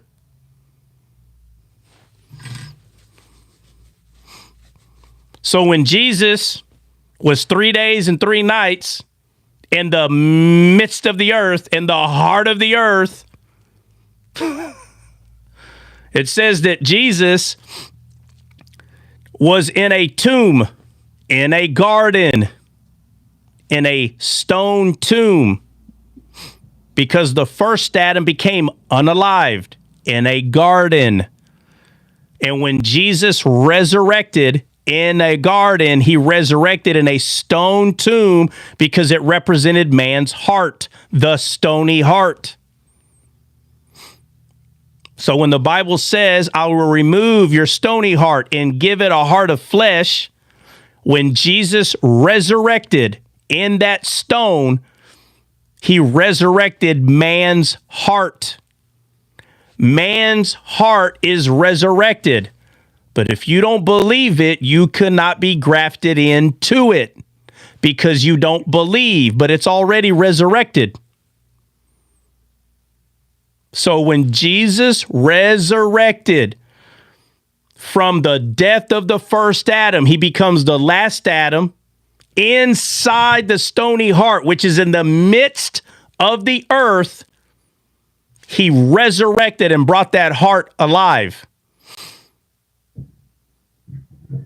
And now that man's heart is brought alive, there's a rebirth. So the tree was cut, which is what? The foundation built upon. There was a foundation that was built upon. And everything that was built upon that foundation has been burnt up, cast into the fire, cut, removed. But he said, but leave the root. And leave the root in the midst of the earth. Leave it and bind it. So then it says, 15, nevertheless, leave the stump of his roots, the stump of his roots in the earth, even the band, the iron, the brass, and the tender grass of the field, and let it be wet with the dew of heaven. Why would he be telling someone's spirit to be wet with the dew of heaven? Why? It's the living water that resurrects. Right, because if you don't receive the dew of heaven, which is your baptismo, if you don't receive that, you cannot be born again. That's why Jesus said, believers in me, out of their belly, talking about the root, talking about the heart, out of their belly flow rivers of living water. There was no water there before, but there is now. All right. Oh, man, what'd I do? Hold on. All right, so it says, in the band of iron and brass, in the tender grass of the field, the Bible says, surely men are grass, right? Mm-hmm. All right. So it says, branches, okay, brass, the tender grass of the field. Notice now, it's not just, this center of the earth is not just called the earth, it's called a field. That's because the Son of God has the smell of the field because he's a gardener.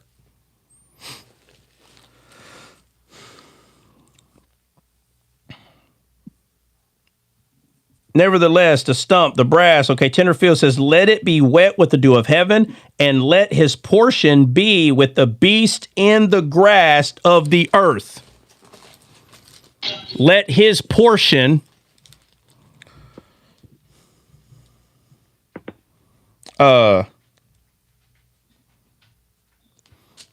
like when you study this right here, it says the field, let it be what it do of heaven. It says, let his portion be with the beast. Go look up that word portion. All right, give me a second.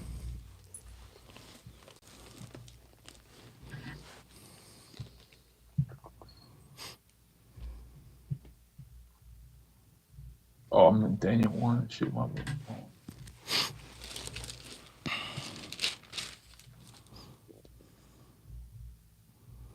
What verse is it in? 15. Daniel 4:15 portion. All right. And let stump, roots, earth, band, iron, brass, grass, field, wet, dew, heaven, portion. All right. 2508, which is 2508, which is portion, possession, or lot. Okay, lot. Okay. The word lot should be talking about like what everybody else is doing. Hold on, let me go to it. Lot, the root word of that word would be to divide, a portion, assign, distribute, plunder, a lot. Right there, distribute. It's what everybody else is doing. So it says, and let it be wet with the dew of heaven, and let his portion be with the beast. Meaning now they're all eating what everybody else is eating. You understand? In the grass of the earth. Let his now what he's eating, let it be the grass that the beasts are eating. Yeah. So basically, he's starting all over. I see what you're saying. Yep. So this is it's a rebirth. It's what it is. It's a rebirth. All right, look, all right, so it says, let his heart be changed from man's, and let a beast heart be given unto him, and let 7 times pass over him. So if not careful, you think his heart is being changed because God punished him. Now, in the story of Nebuchadnezzar, just like the story of Job, it's the harsh tale. So 100% Nebuchadnezzar turned in to an animal. 100%. 100% this process happened to Nebuchadnezzar. But the question is, why? And what is happening? What are we supposed to be seeing from this? People will teach this, you better behave or you're going to get it. Oh, yeah. That's what people teach with this right here. Oh, yeah. But you have to understand, Nebuchadnezzar, in those days, they were under the law of God. God's wrath was on the people in those days. But what's funny is, through the teaching of the law, Jesus is there the entire time. In the teaching itself. In the legalism itself. In the God pulling out his fly swatter and giving you the business, Jesus is there. But it's there in the sense of how things are going to be after the cross. The redemption. So the redemption story is not what you see in the black letters on the white page. You see God's wrath. Because in those days, the law was prevalent. They were under the law, period. If you don't do good, you don't get good. If you do bad, you're going to get bad. But in this very mysterious thing that Jesus is authoring, for people that have the Spirit, we can now see what is truly being shown that was there from the beginning. It was there. So it says, let his heart be changed from man's, and let a beast heart be given unto him, and let 7 times pass over him, which is perfect timing. And it says, this matter is by a decree of the watchers, and the demand by the word of the holy ones, to the intent that the living may know that the Most High ruleth in the kingdom of men, and giveth it to whomever he will, and setteth up over it the basis of men. This dream I, Nebuchadnezzar, have seen. Now thou, O Belshazzar, declare the interpretation thereof, for as much as all the wise men of the kingdom are not able to make known unto me the interpretation, but thou art able, for the spirit of the holy gods is in thee. All right, guys, there is no way I'm going to be able to finish this today.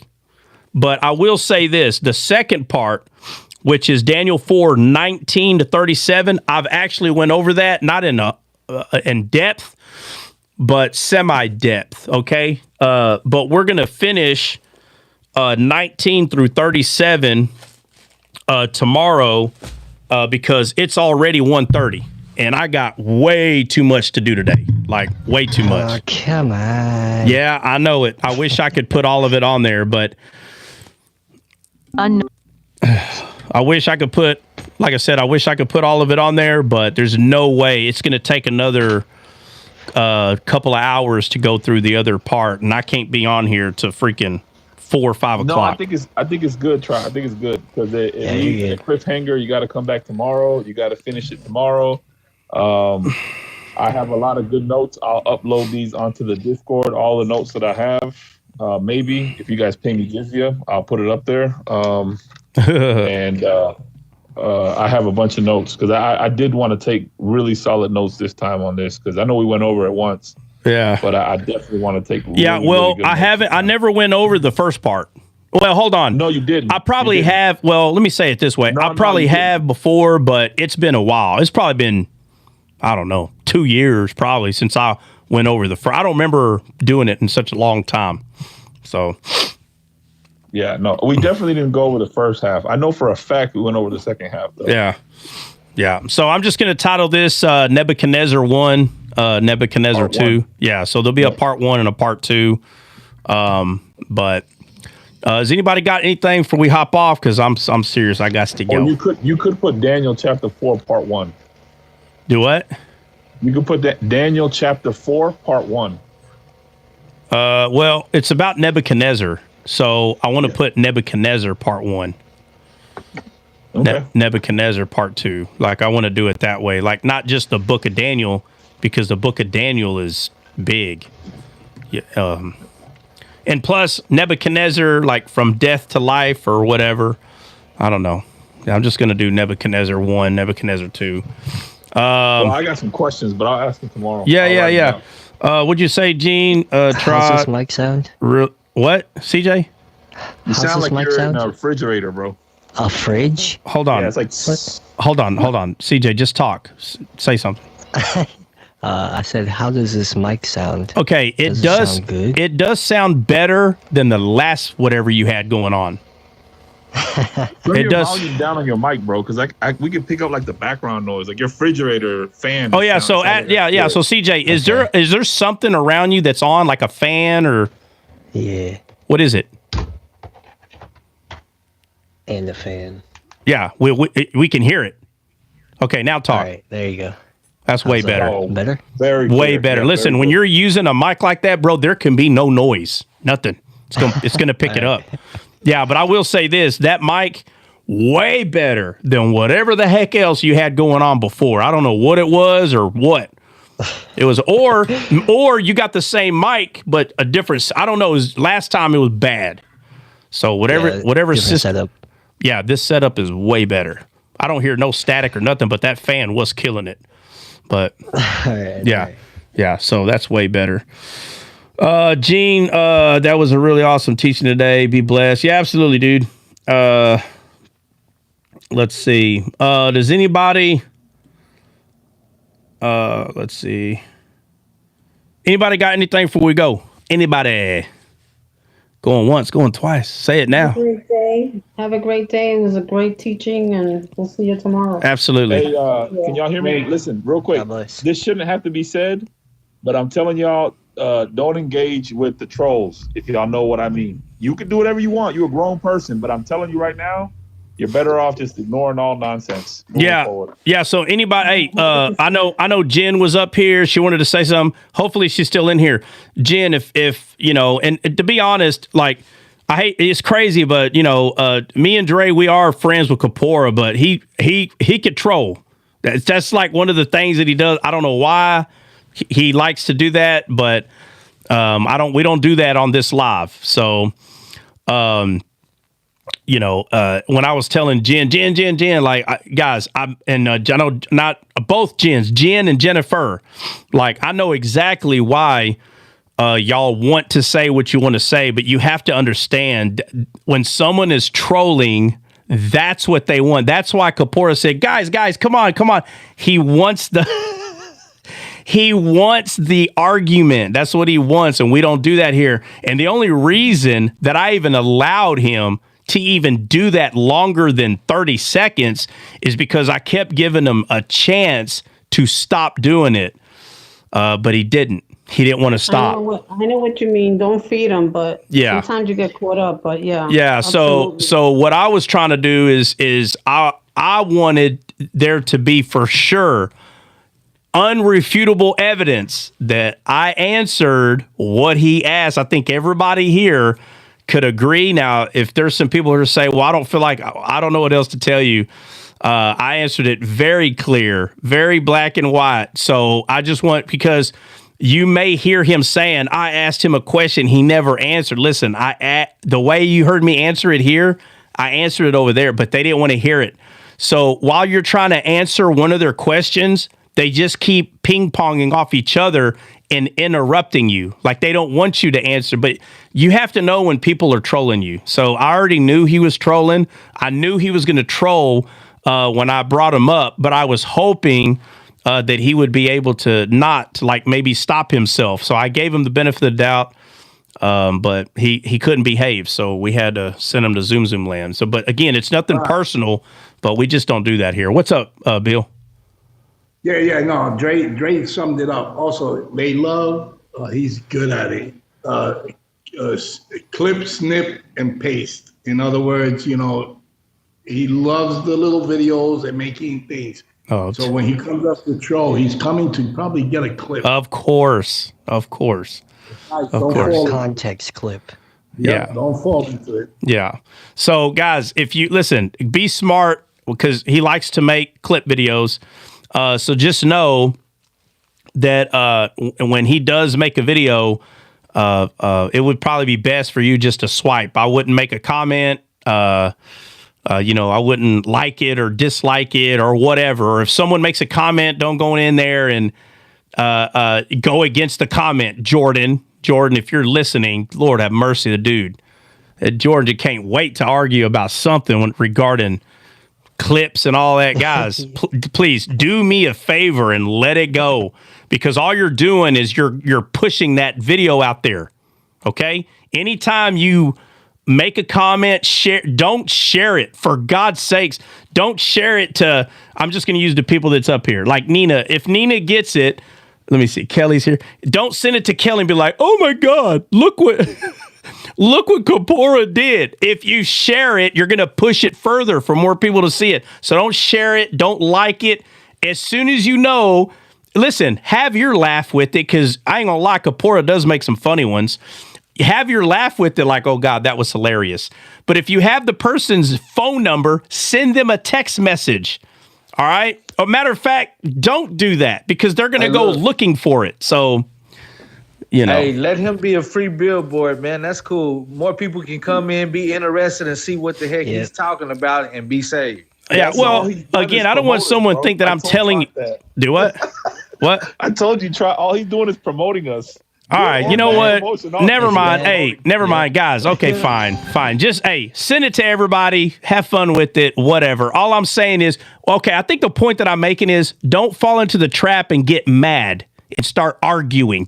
That's really what I'm talking about. Don't do that. So if you want to have fun with it, fine, but don't let it, because I'm telling you, I don't know about Kapora, but there's other people that, I mean, bro, they play real hard. Like, they get real nasty, and before you know it, like, people want to fight.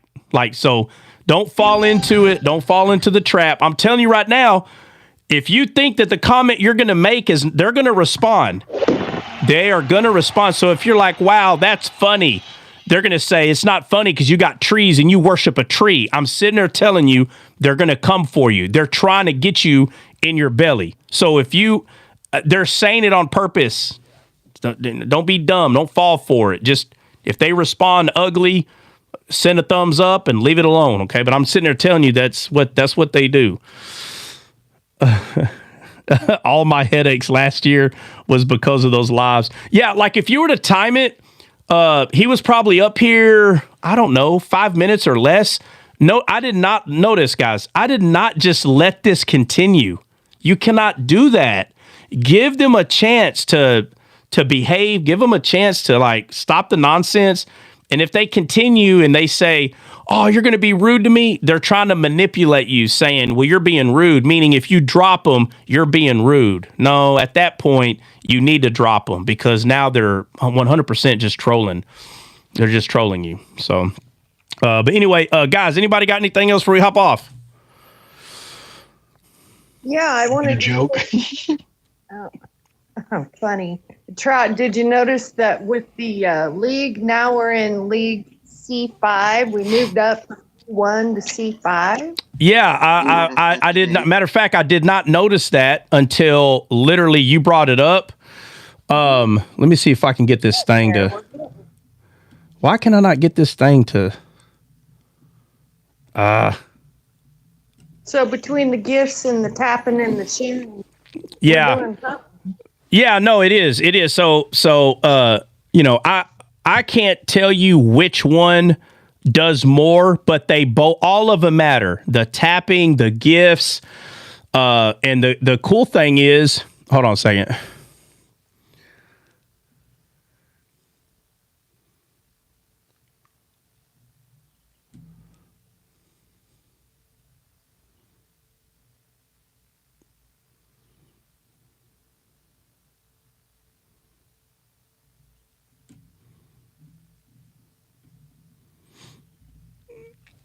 All right. Let's see.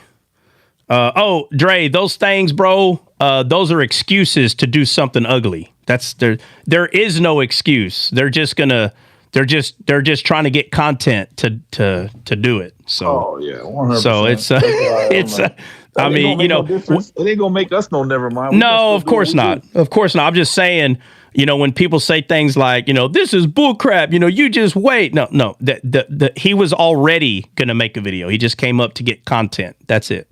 So that's all that is. But, you know, to be honest, that's how you ruin friendships. So, Kapoor, if you're listening, you know, sometimes cute videos is not worth losing friends. All right. You know, you should know that. I'm just being honest. Like, it's not worth it. You know, he doesn't care about that. Okay, well, Christian, guys, why y'all keep bringing Christian? Who's bringing Christian up? Stop bringing Christian. Christian, you always want to get the last word. I'm saying bye. Everybody have a good one. Christian gets on there and starts talking about the birds and the bees. God, we're about to get off. You don't got no other guests have to come up right now. Lord have mercy. God bless. All right, guys. All right, we're out. Has anybody got anything to say before we go?